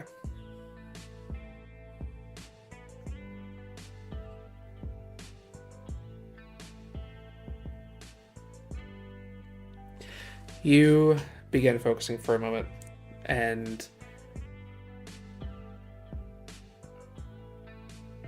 you are in a kind of dark void space suspended from a rope wrapped around your waist. You are swinging slowly back and forth like a pendulum. At the end of the rope, you see what appears to be a bush of roses that your rope is tied to. As you are trying to slow things to continue to climb, every effort you make to pull yourself up causes the bush to shift a little and sink, making you fall just a little bit further.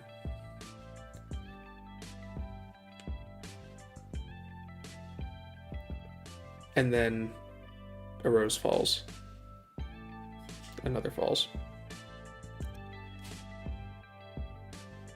Each rose falling tilts the bush a little more, causing you to continue to kind of drop.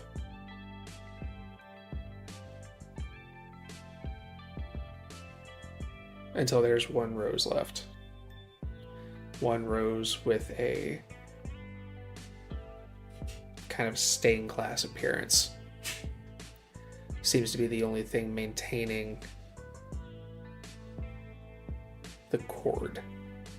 But you can see that the glass is breaking. And right as it looks like you're getting ready to fall, you snap back. His grip will tighten on Matt. Use your words, buddy. These things are not easy to put together. I won't be either if you don't let go.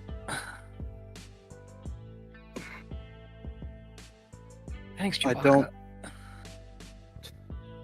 This might not be the night. What the image of climbing was tied to a bushel of roses that kept dropping roses, with one that was made of stained glass. The last one to hold you up as you were about to fall. What I can piece together is if you do this now, it goes bad. Gray's the one that suffers, or it could be on Grei to make sure that this succeeds, but it still might damage him.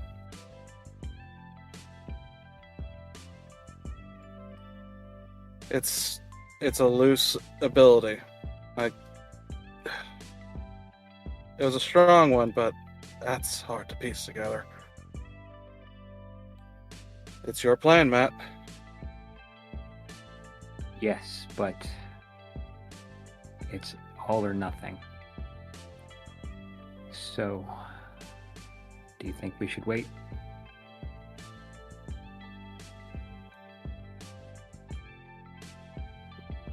I know you said this is difficult, but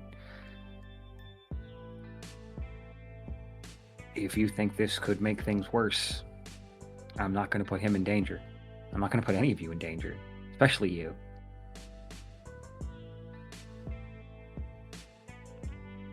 I'll be fine. But he won't be. They won't be.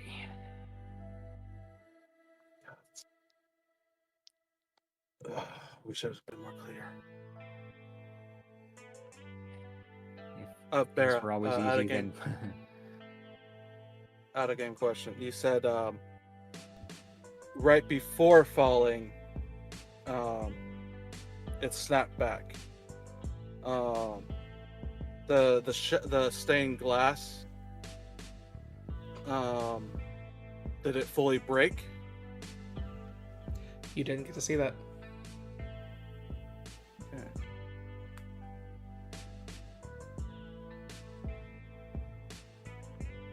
It's kind of like you were suspended, and then right as you were getting ready to feel another sensation of falling, just that jerk sensation, you snap back.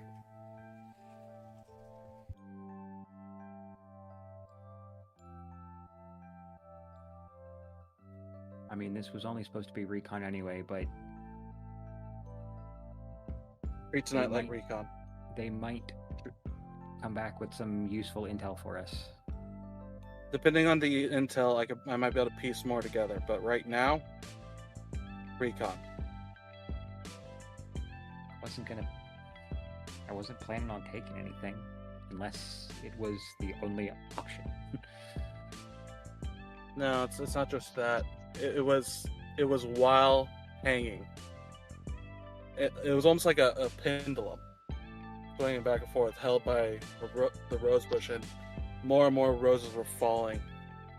I feel that if we take an action, it'll give up the game. It'll give up the game for the gala, and might imperil everyone in there.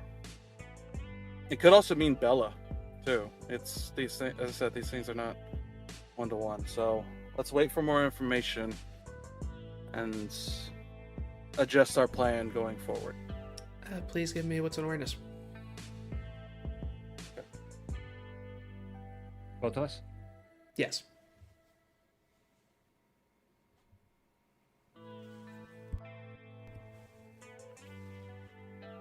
Instinct or death apply?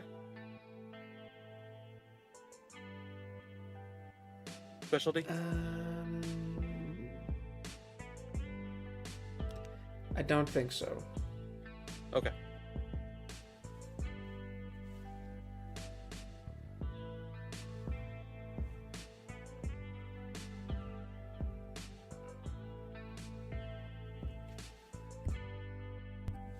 Two.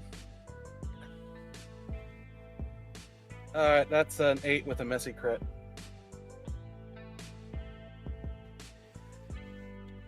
Both of you notice that there is a bright flash of red light that happens upstairs while nobody is outside. Everyone's already in the party. The entire upper floor, for just a second, lights up with a bright light. Nick. 1 second.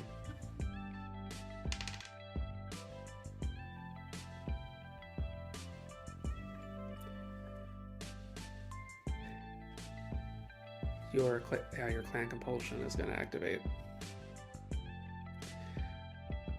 As when you looked up at that light, you saw into the center of the room what looked to be somebody strung up with their arms like this, almost like a crucifixion. In the that is backlit by that red light, with their head hanging down, and vanished almost as quickly.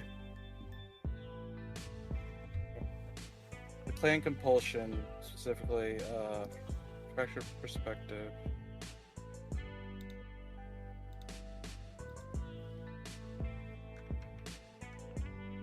Which category will I be taking the penalty to?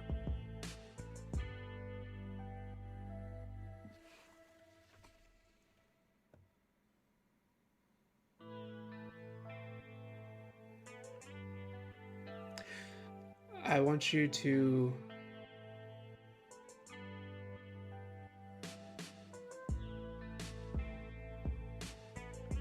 pick the one that causes you the most obstruction.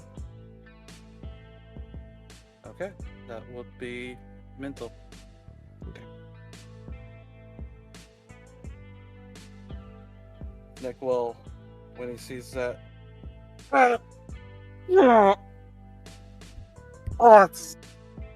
what in the hell was that? What? Why did it?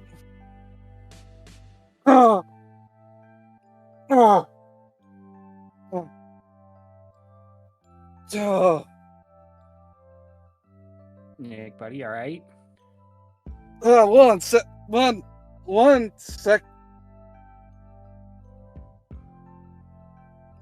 In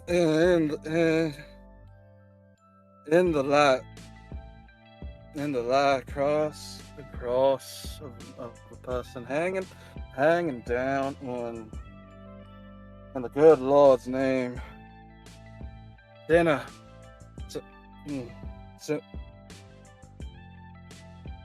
And he'll reach out, leaning on the car. What was that light?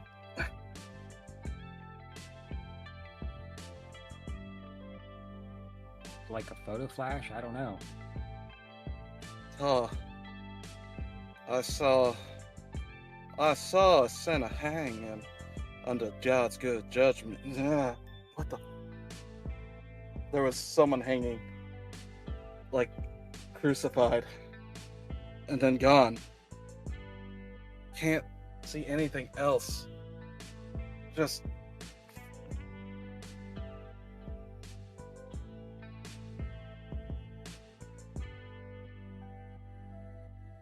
like burned into my eyes.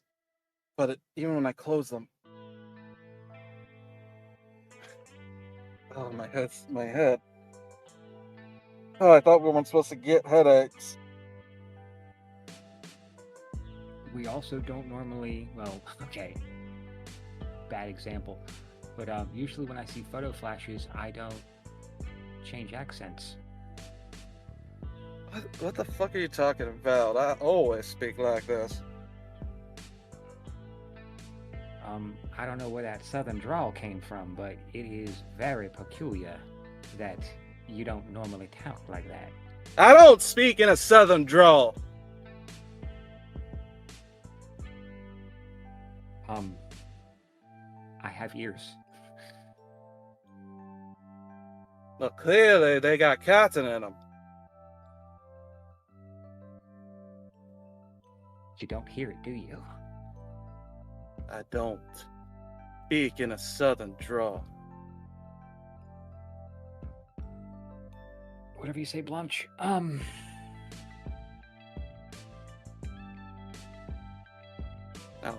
don't. Oh, fucking hell.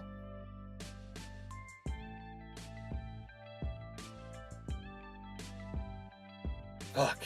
Whatever that is, just I cannot focus. Ah. Ah. All right. Just get in the car.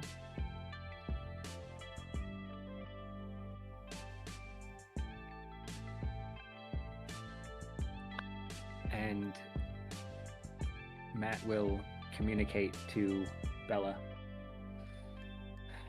Tanya, something weird happened upstairs. Demetrius is a little mind-jacked right now, so be careful. Okay. Any more information on what happened?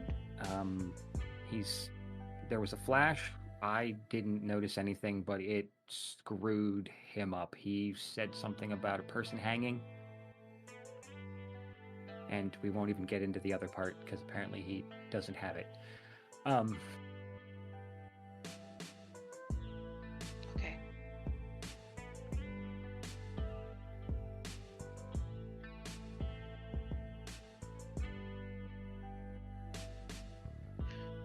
I will be careful.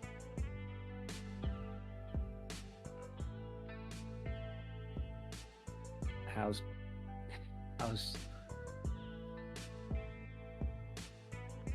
our boy? Captivating. He always is.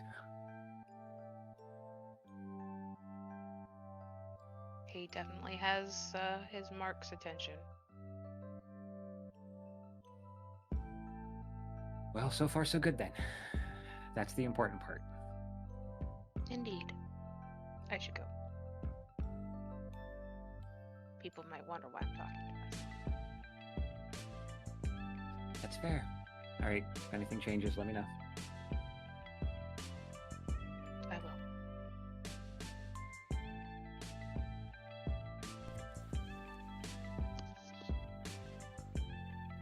What's going on, Beara? Matthews? Yes. I was just gonna say, I think Nick would send a message to his sire via text. What do you send?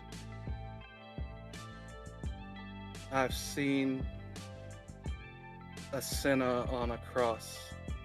These roses are unclean. And then delete the message after sending.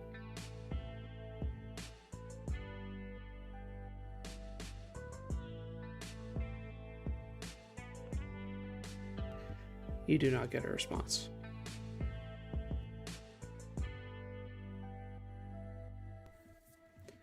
Matthew. What is on Matthew's mind in this moment?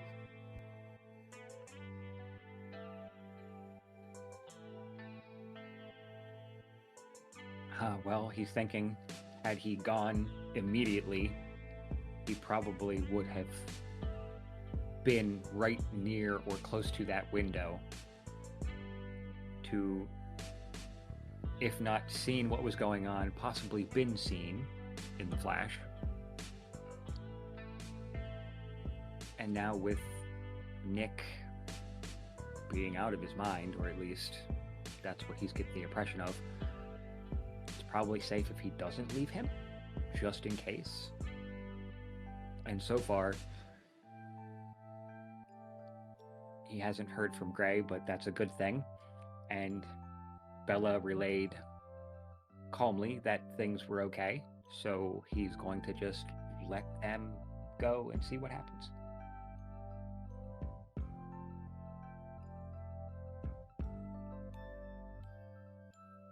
So you'll be staying in the car. Yeah. Understood.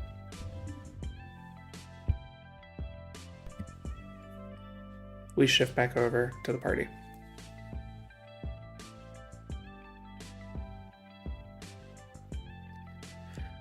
What, before we get back to Grei and Victor, what is Bellatrix doing? First a question. As I'm wandering around, I know you said that there are curtains over several portrait-size pieces. Hmm. Is there anything that could denote a bust, basically? There is anything that would be in the center space and on the floor itself is not present. This place has been cleared out for the party itself. Anything that is here is just the covered portraits. Cool. And the unimpressed dude, was he near the stairs or the corner? He was by the stairs. Okay. I'm gonna actually just meander over to him. Not make a beeline, but, you know, chat with a couple people here and there, but meander over him. Hello. I have a question. Tomorrow at the gala, will the upstairs be available, or is it just going to be down here? The upstairs will be available for people with VIPs. Oh. And what do you do to get a VIP status? I'm really interested in Victor's work, so I want to see all of it. I want to experience all of it. Well, I suppose you're going to have to impress Victor. I'm just here to block the door. Understood. You travel with Victor a lot? Or you just hired security? I mean, I run a shop, and sometimes we might have events, so maybe I'd want security. So if you stationed here, that would be nice.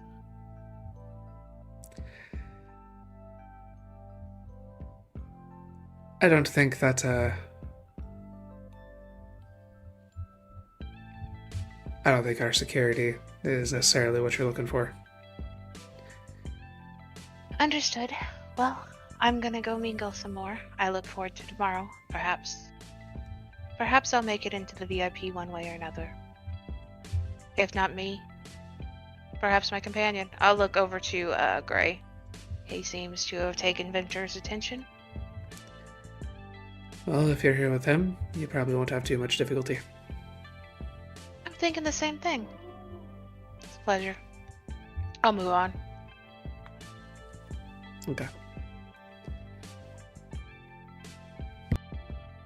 At that moment,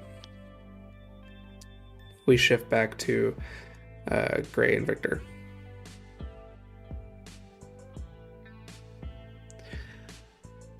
You don't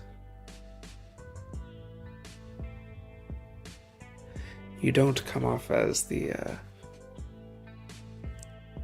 usual type drawn to my work.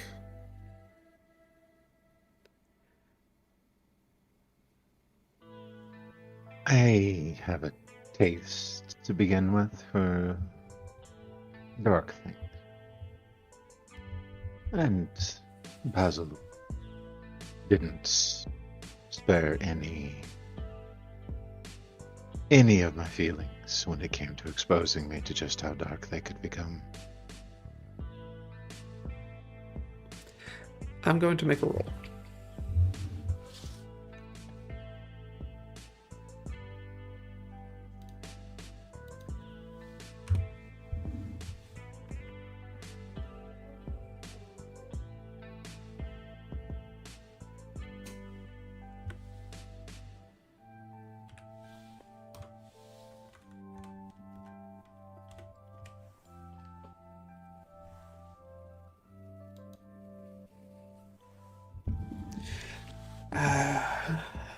Basil. I'm afraid I'm unfamiliar.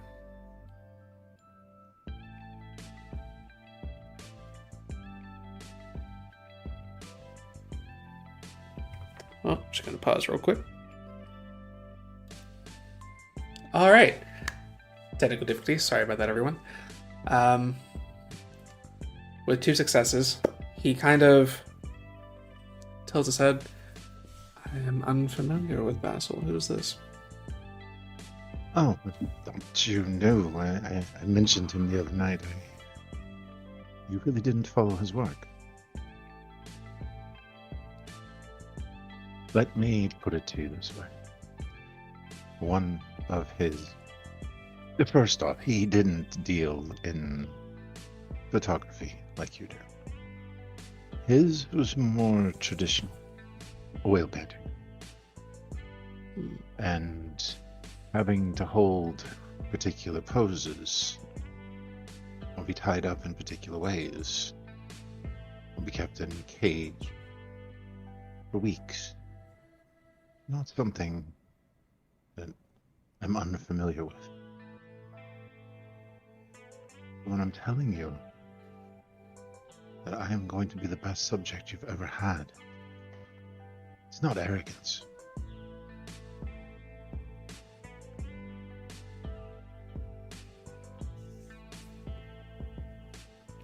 Come with me. And he reaches out and takes your hand to take your hand.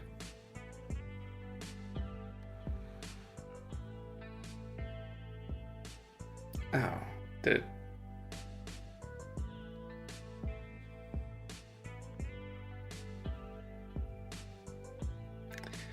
Going to just hit pause real quick. Show me what you want to show me.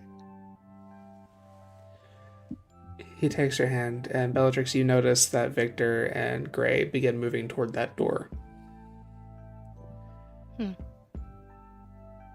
He kind of waves off the guard. He kind of steps to the side. The 2 of them enter, and he gets back in front of the doorway.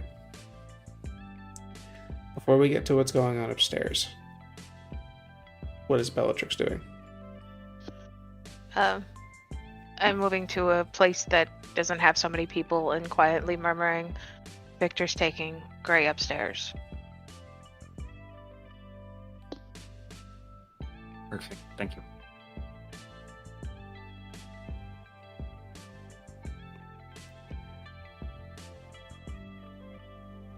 You go up the flight of steps and enter into this room, which is pitch black.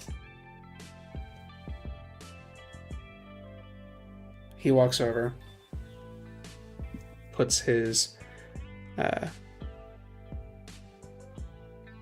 finger on what appears to be a camera. As he pushes the button, there's a flash of red light, and you get just a glimpse of a moment of someone who is strung up on a crucifix. Their hands spiked into the wood. You can give me... That is the most you're going to get without a roll. If you wish to give me a wits and awareness, you can get more details.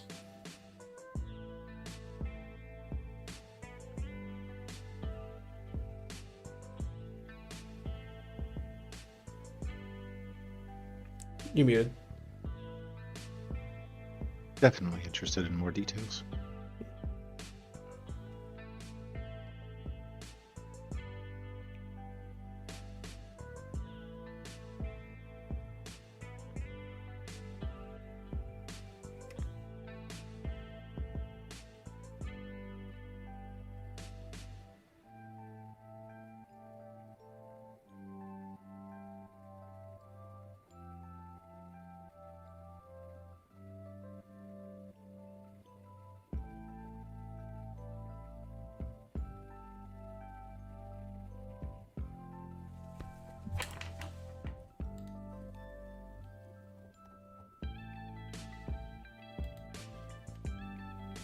Okay.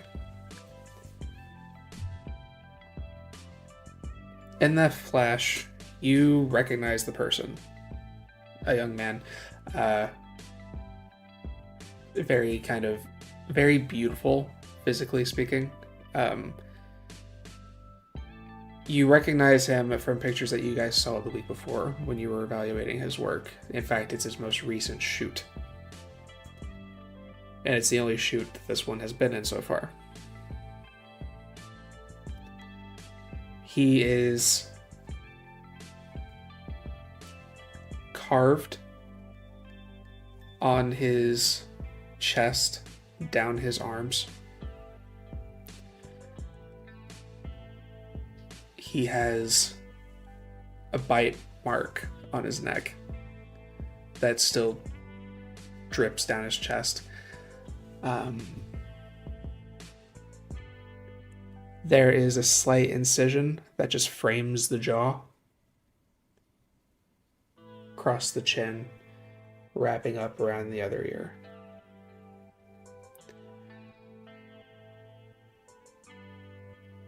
His eyes are sewn shut.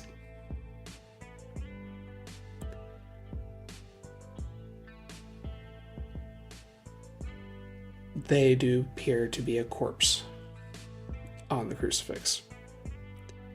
But you notice a slight twitch in their fingers.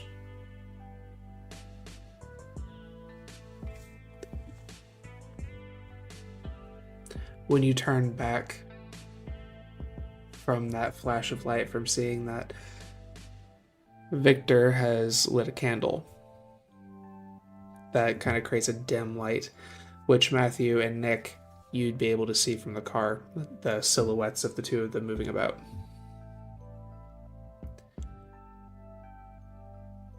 The light now kind of begins to illuminate. Not in great detail, not with the detail you had just a moment ago, but enough to get the general image of the model. He turns, kind of leans back against the table, and watches you as this is all now on display.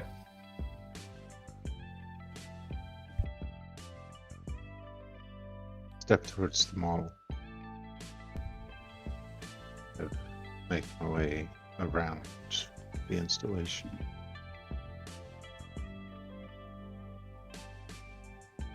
The crucifix is nice. Thank you. And what do you think of our model? I'd to know if the magician would reveal his secrets. How have you kept him like this?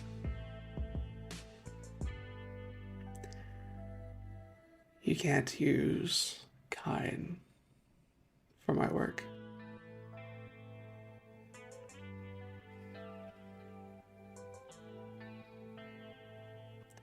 Nod if you can still hear me. The model nods his head.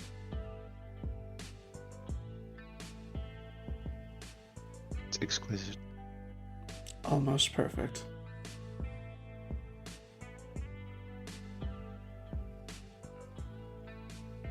What's missing from your vision?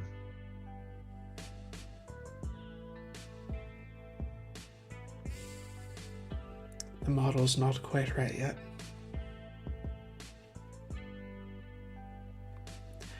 They are reluctant to cross the threshold into perfection to experience the beauty of the pain that they're experiencing. Not too reluctant to try, though, which warrants credit.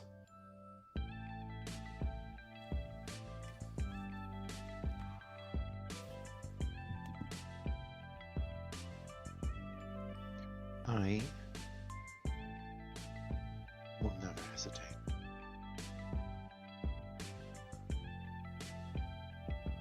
You should tell me what you want.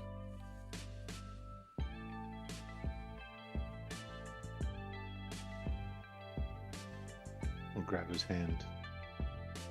pull it to the top of my head, push downwards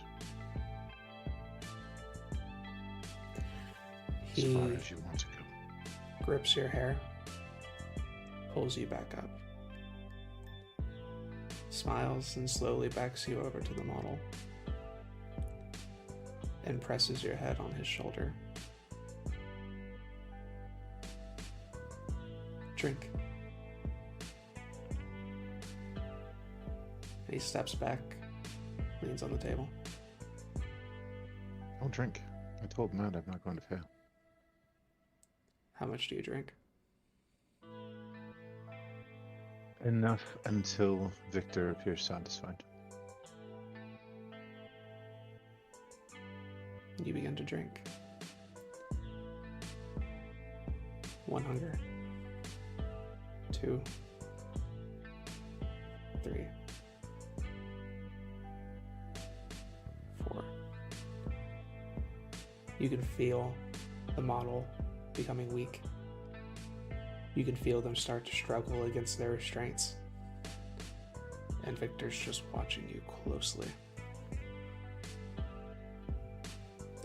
If you drink any more, you will deauthorize this kindred. Out of the corner of his eye, you can see Sybil across the room, staring at him, arms crossed, her face turned away. And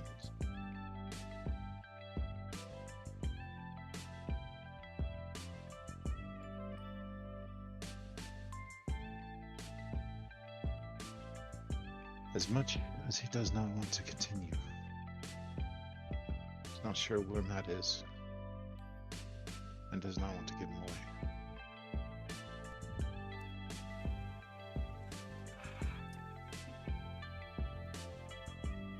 And he will continue. We'll hold right there for a moment. Nick. You said that Nick and Matt could see the silhouettes via the candlelight, right? And so we can see the silhouette of Grei. Like, how good can we see the silhouette's actions? I'm thinking if it's just a candlelight, we can't see who's doing what. You is can there give enough me difference? wits and awareness rolls to try to get any clarity about what's happening here. I have a 2 dice penalty on that. May I blood surge? You may. Okay.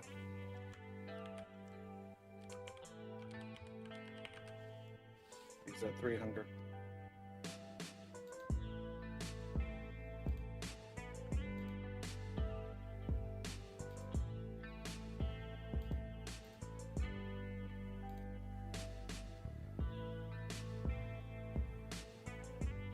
Spend a willpower. Go for it. 2. 2 successes.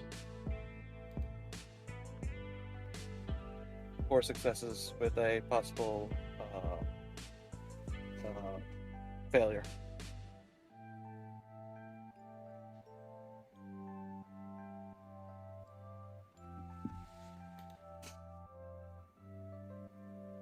Okay. Matt. You can see the silhouettes moving. You saw the flashlight again. You saw the candlelight kind of illuminate the space a bit. But again, it's just silhouettes. You see one of them move away from the crucifix over toward the other. You see the other one kind of grasp and drag them over. But that's about it, and you see him back away from them as they're at the crucifix. Nick. With 4 successes,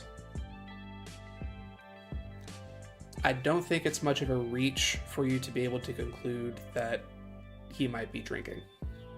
But you don't know that it's a kindred. It could just be a kind model, and they're drinking on them. But it's an extended amount of time, right? It has been going on for a bit. Yeah, well. Nyx. Light in the face. Issue. Get. Time to pull out.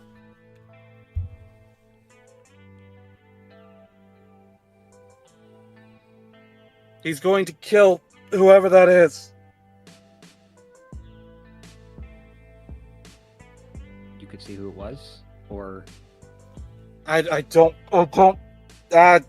give a damn who it is. Not too long. So if it's Grei doesn't kill.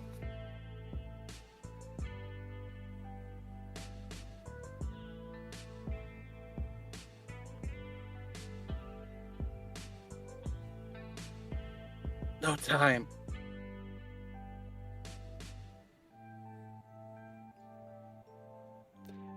Do you do anything in this moment?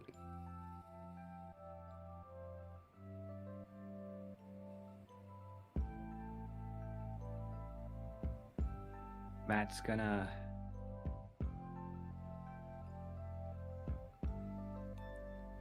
Bella, can you cause a scene? What kind of scene?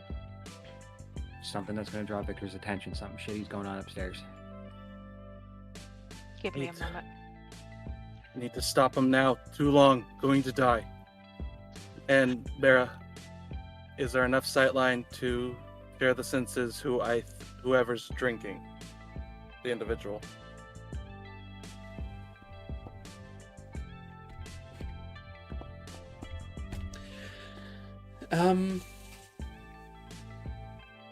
I'll allow you to make an attempt, but because of how obscure the image is, it is going to be a higher difficulty. Okay. Next. Nick is Nick. What is Belle doing? I'm heading towards the bathroom. How many people are in the women's bathroom? It looks like you probably got like 2 in there that are kind of talking as they wash their hands. Oh, cool. So, go to 1. Activate demontation. I'm just trying to break them so they start a riot, basically. Okay. Start. And Oh, that's good. oh yeah, I need to roll it. Sorry. You're fine. After she does that.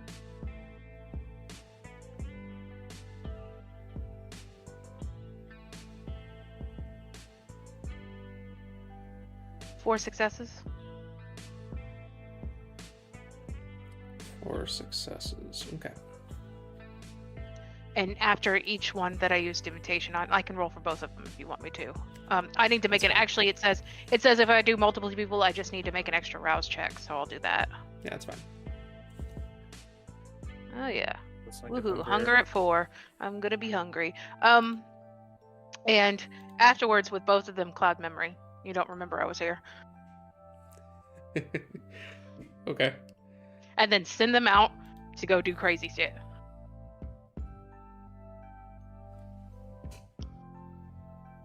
You got it. There, I'm gonna risk a blood search. Also, while they're doing that, I'm gonna drag one of the waiters, because I know this is one of the Grei special waiters, into the bathroom, and I'm gonna feed because I'm at 4 hunger. Yeah, go for it. Alright. Everything. Once you do that, he's going to be not capable of feeding anyone else for the evening, so he's just going to like chill in the bathroom for a bit. But That's fine. yeah, And I'll make my roll for your hunger 4. I do need a frenzy check. right.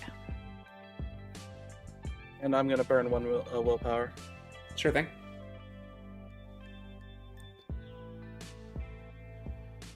Five successes.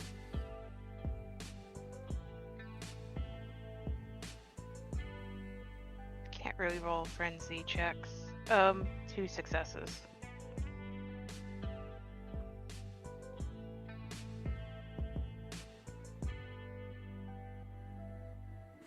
Okay.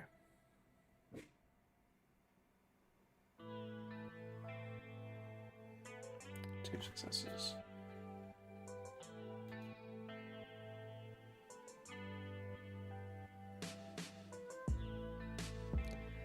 Love it when my computer doesn't want to load.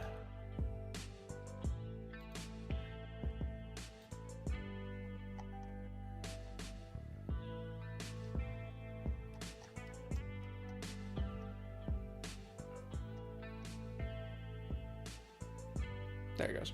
Okay.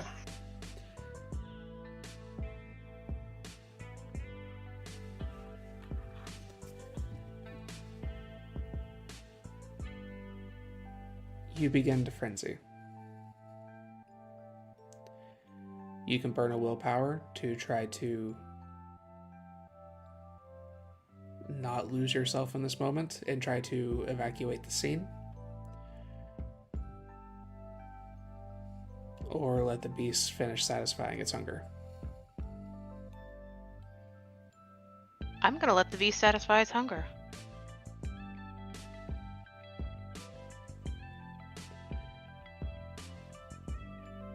You finish feeding, leaving this waiter dead in the bathroom. Yeah, I'm gonna lick the wound cleaned. And then I'm activating a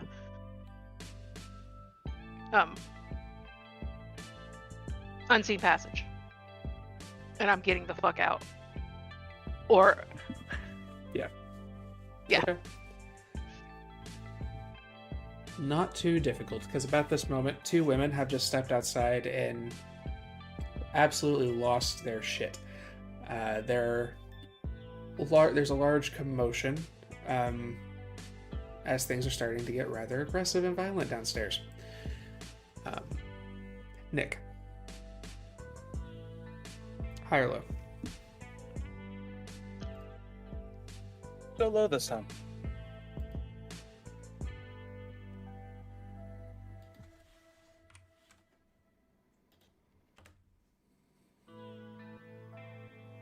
Okay.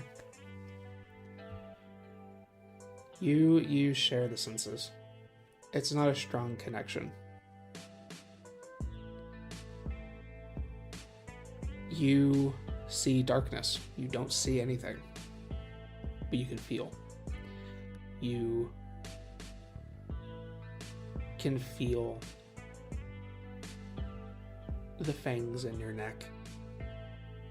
You can feel the blood being pulled from you. You can feel the hands trying to fight against the stakes that hold them in place. You manage to see, you feel the pain of this kindred managing to snap its eye open just enough to see Victor in the frame of the person who's draining them. And you could feel the body getting weaker. Nick will collapse, literally screaming at the sensations.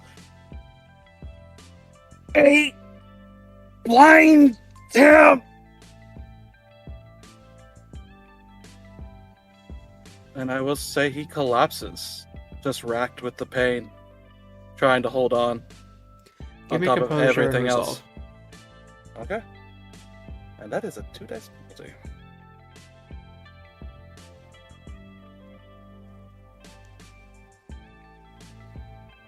Nick's having a day. Nick's having a day.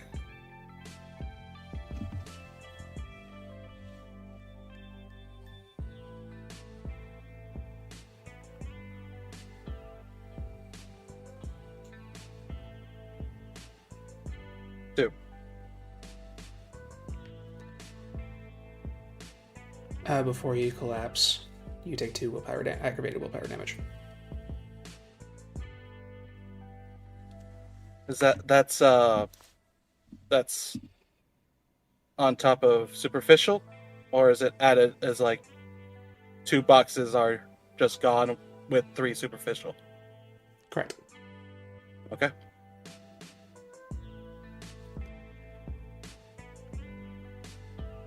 Grei.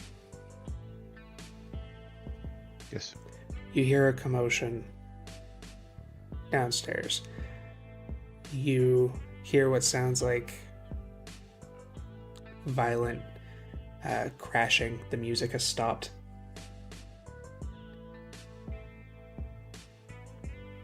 Victor does not seem moved by it at all. You hear someone knocking at the door, going, "Victor, we gotta go." Victor's just watching. In this moment, do you use the commotion to excuse yourself and break away? Or do you persist? May I suggest a third option? Sure. I've done this before. I know what comes next. Unless they are willing. Unless they are sacrificing themselves to me, and they are absolutely not resisting, I will not try to force them, but I will put on a show of it for Victor. And I will let their soul escape, hopefully, and not be trapped inside the mess that is me.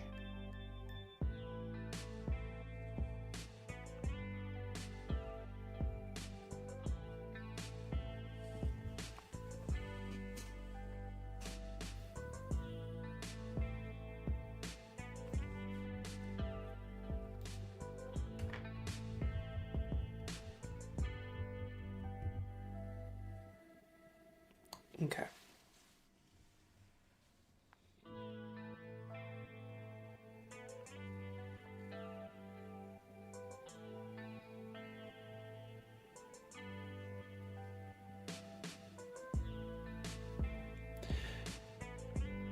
So if I understand what your intent is here, it's to make it appear as though you are fully deodorizing them, but in the last moment not intaking the final mouthful, so as they will die and not become a part of you.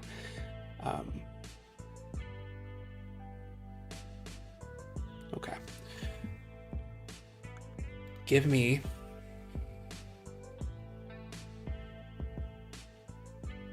manipulation and performance. You can use your specialty. Thank you.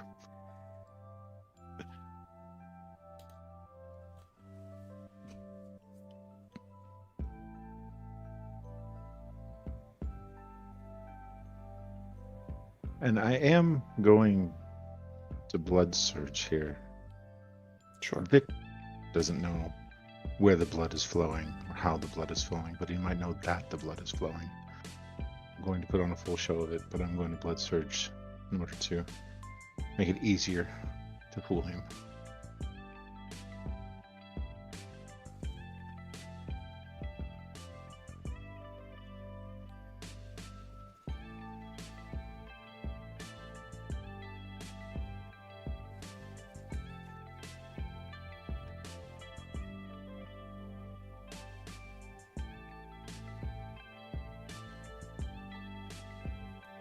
And I'm going to spend a willpower, which will actually impair me for the rest of the scene, or the night, probably. 6 successes.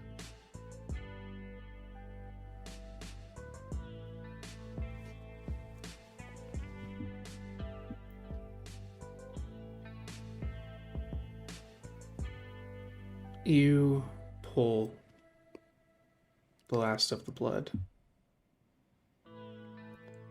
You feel this fledgling kindred fully move on. What do you do with the blood?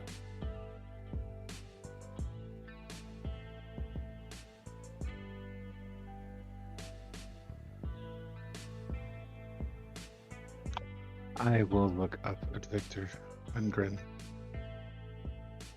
I want to taste you next.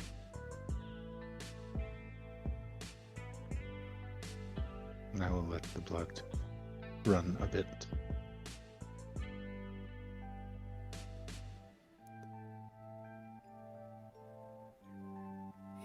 Victor approaches you. Again, grabs you by the hair on the back of your head and kind of pulls you so that he's looking down at you. He examines you for a moment.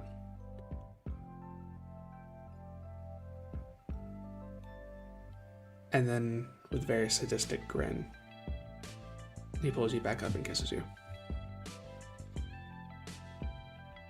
I will let him taste the blood. Share what remains of it with him.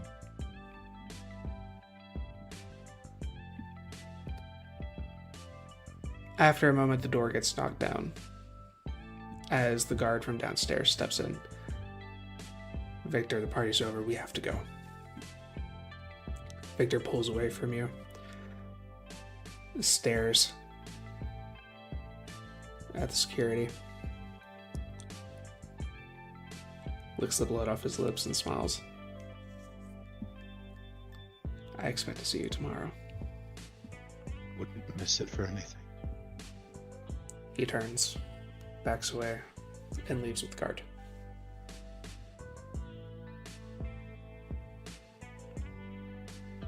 Victor. He stops at the door.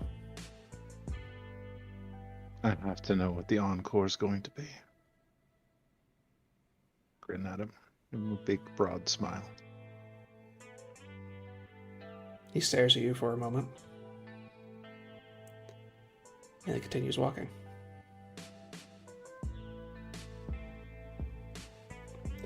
You are now alone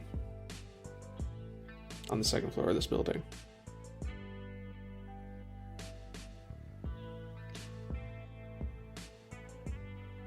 We'll turn and cross the gallery to where Sybil's standing.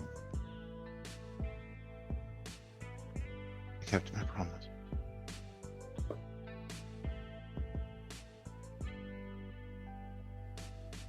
Try to reach out and stroke her cheek, but faster. I kept my promise. When your hand passes through, and she seems to have a look of concern. She seems to vanish before you, leaving just in the back of your head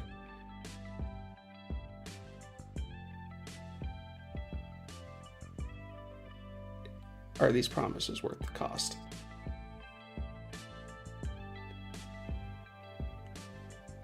Before you're alone again.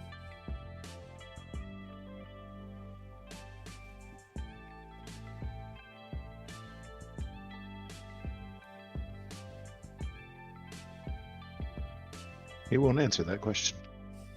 You just let it hang. And he will turn and make his way towards the stairs, heading down. You head downstairs. You see that there are... Some people are just kind of beating on each other. Some people are kind of smashing things, throwing chairs around. The DJ stand has been destroyed. There's one woman who just looks absolutely unhinged. She's got another woman by her hair, and they're just pummeling down on her face. It is absolute chaos down here, and you can begin to hear sirens from outside. You feel a tug on your sleeve and a whisper in your ear, "We should go. This you. We should go." Let's go.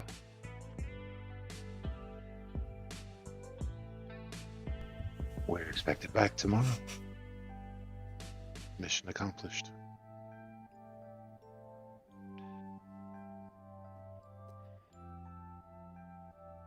Where do you two go when you leave the building? I'm going to keep walking until we can't hear the sirens. At which point I'm going to call a cab. Okay. Matt and Nick, while you're in the car, you hear a commotion shortly after you get off the intercom with Bellatrix. You hear what sounds like crashing noises. You hear raised voices. You see a couple people fleeing the building. And then shortly after, you can hear sirens.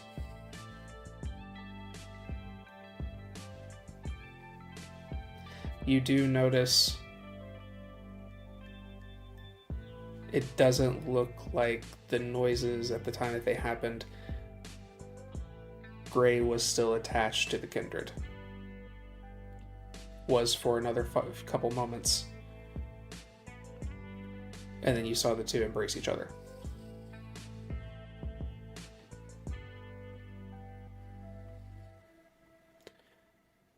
What do you want to do? Well, I think Nick's out, isn't he? Yeah, I think Nick's unconscious.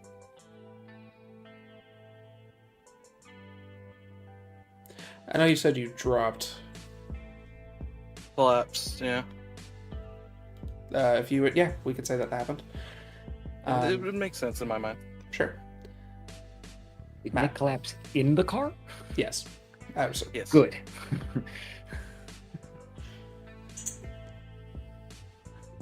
Matt's finding a lot of holes in his plan if he were outside of the car. Maybe I didn't Um, detail this better. I will say, face is drenched in just all blood tears. Bit through his lip, too.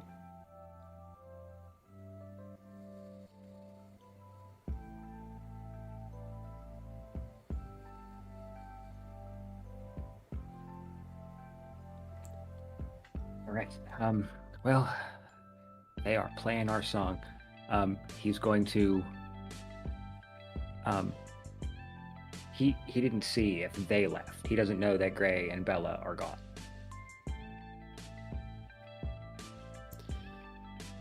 At this point, you are at this point where you're at, Grei just broke off with his embrace with Victor. So Grei has not moved downstairs yet, but he's about to be. Okay. But I hear commotion, I hear sirens. Sirens? Okay.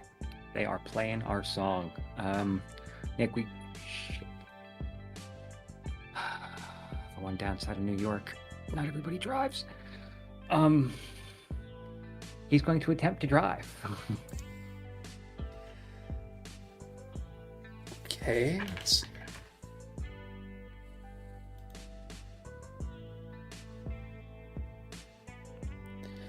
I mean, you can give me Dex and Drive, or yeah, Dex and Drive is fine. Gonna be a Dex roll. Mm-hmm.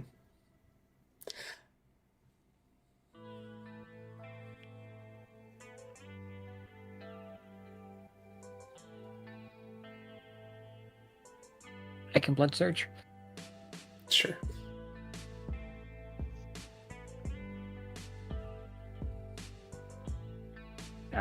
Yeah, okay, I'm fine so far.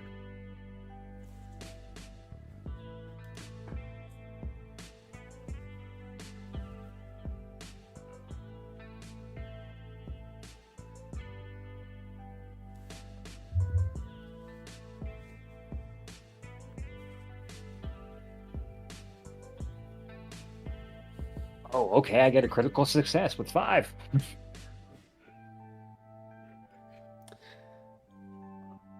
You've seen movies with a getaway driver. You know how this works. Yeah, no, you do well enough that you can pull away without being overly conspicuous. And I'm just gonna get us back to the ascent. And I'm going to, in the mic, in the comms, hear the song, "We Are Out, Meet You at Home." You drive the unconscious Nicholas back to Ascent.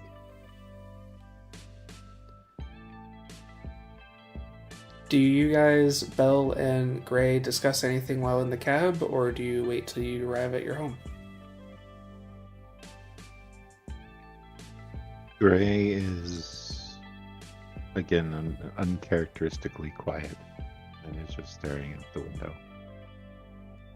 Unless Bella brings something up, he's not going to say anything. It's taking enough of his focus just to keep the mask on. No, at this point, Bella is not saying anything. She is staring at her own window, though she has a smile on her face. A satisfied smile.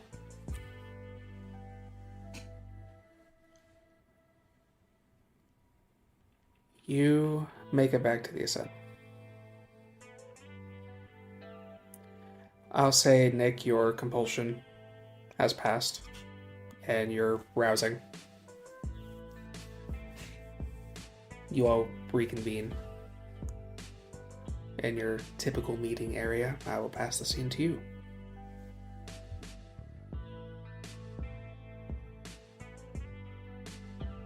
I will strip the collar off, toss it down on the counter. We've got an invite for tomorrow night. Grei did well. I'm going to need some time, but tomorrow night should be fine. Are you sure?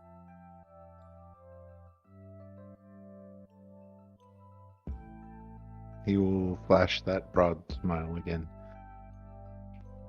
I am nothing, not an actor. That's my art.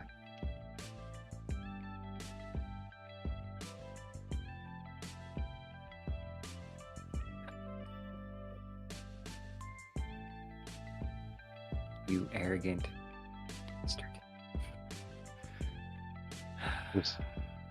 I don't care what the hell anybody says about you. You're my family.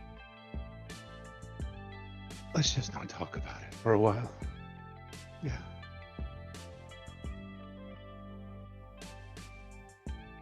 Not from me. Do you want me to take you out again, Grei? No, it's not that bad. Would have been. It's not. I would say if Grei has looked at Nick at all, other than clearly face of blood, he would be rubbing the exact spot Grei had been feeding on,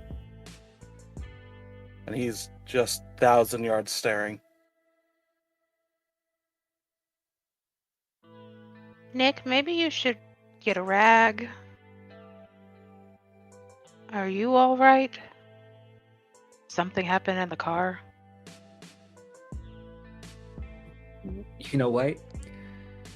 Let's just pack this up for the night.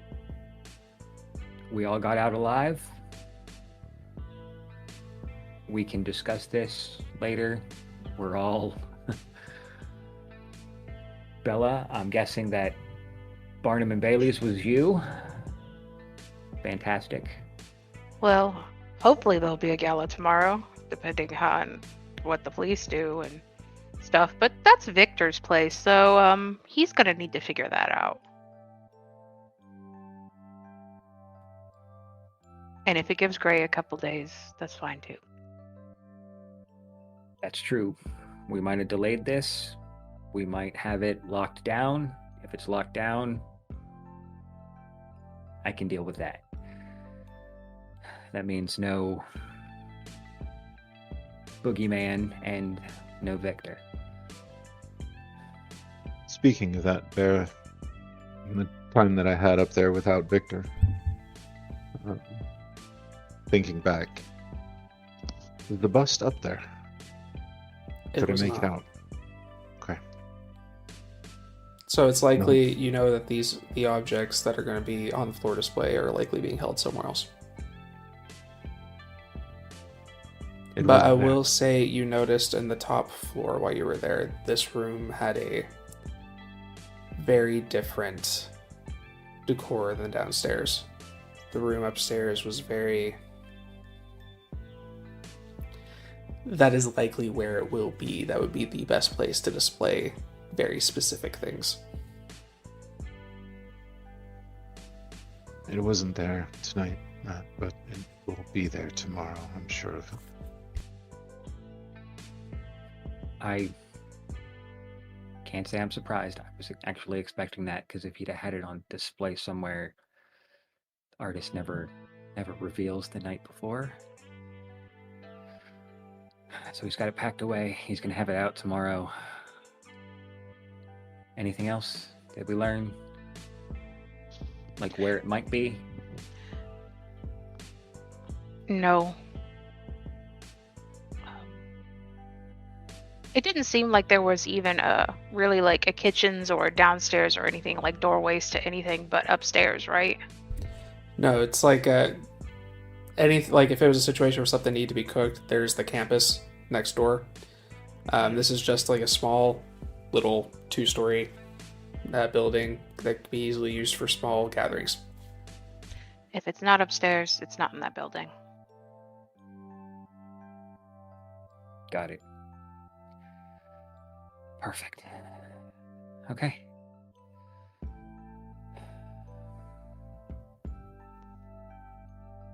You did great, everybody. Grei, you take all the time you need. Nick, you clean yourself up. Bella, you're okay? Mm-hmm. You're not, none of you need to go out for a snack? No, I'm good. Okay. No, I think I'm just going to head home. Oh. Alright, everybody, be safe. I'll hang here and do some more.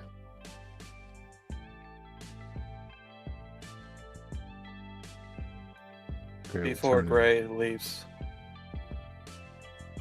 Grei. Nick. I felt No. what you did. None now, please, not.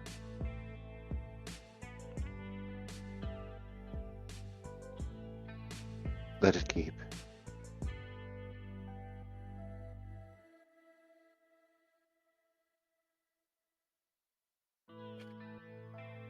When this is over, we talk.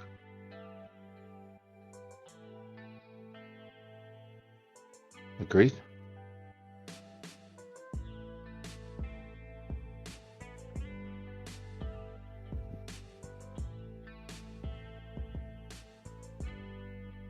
Yeah.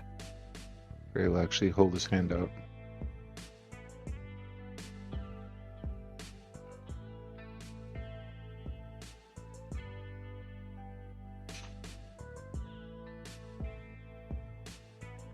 As Nick takes Grei's hand, it's fresh, bloody tears and shaking. We'll talk. Yeah. He wanted to turn and make his way for the door. The moment you take his hand and say, "We'll talk," you pop a premonition.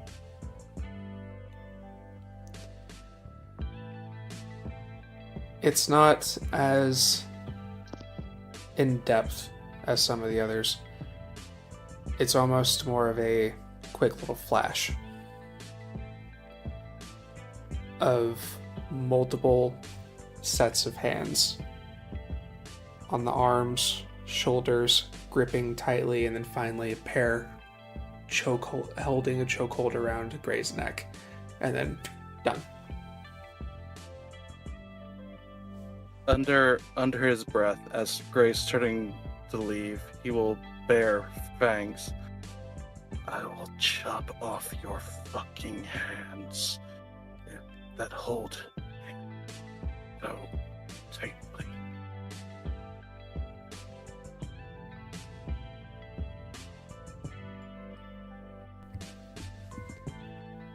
With that, we will bring tonight's session to a close. Thank you again, everyone. for joining us this evening and joining us on this story so far. Look forward to seeing you in the next chapter.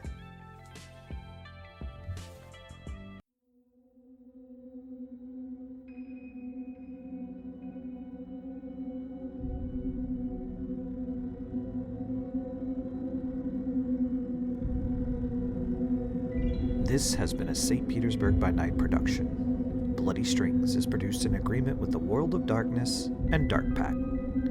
The storyteller for Bloody Strings is Beara.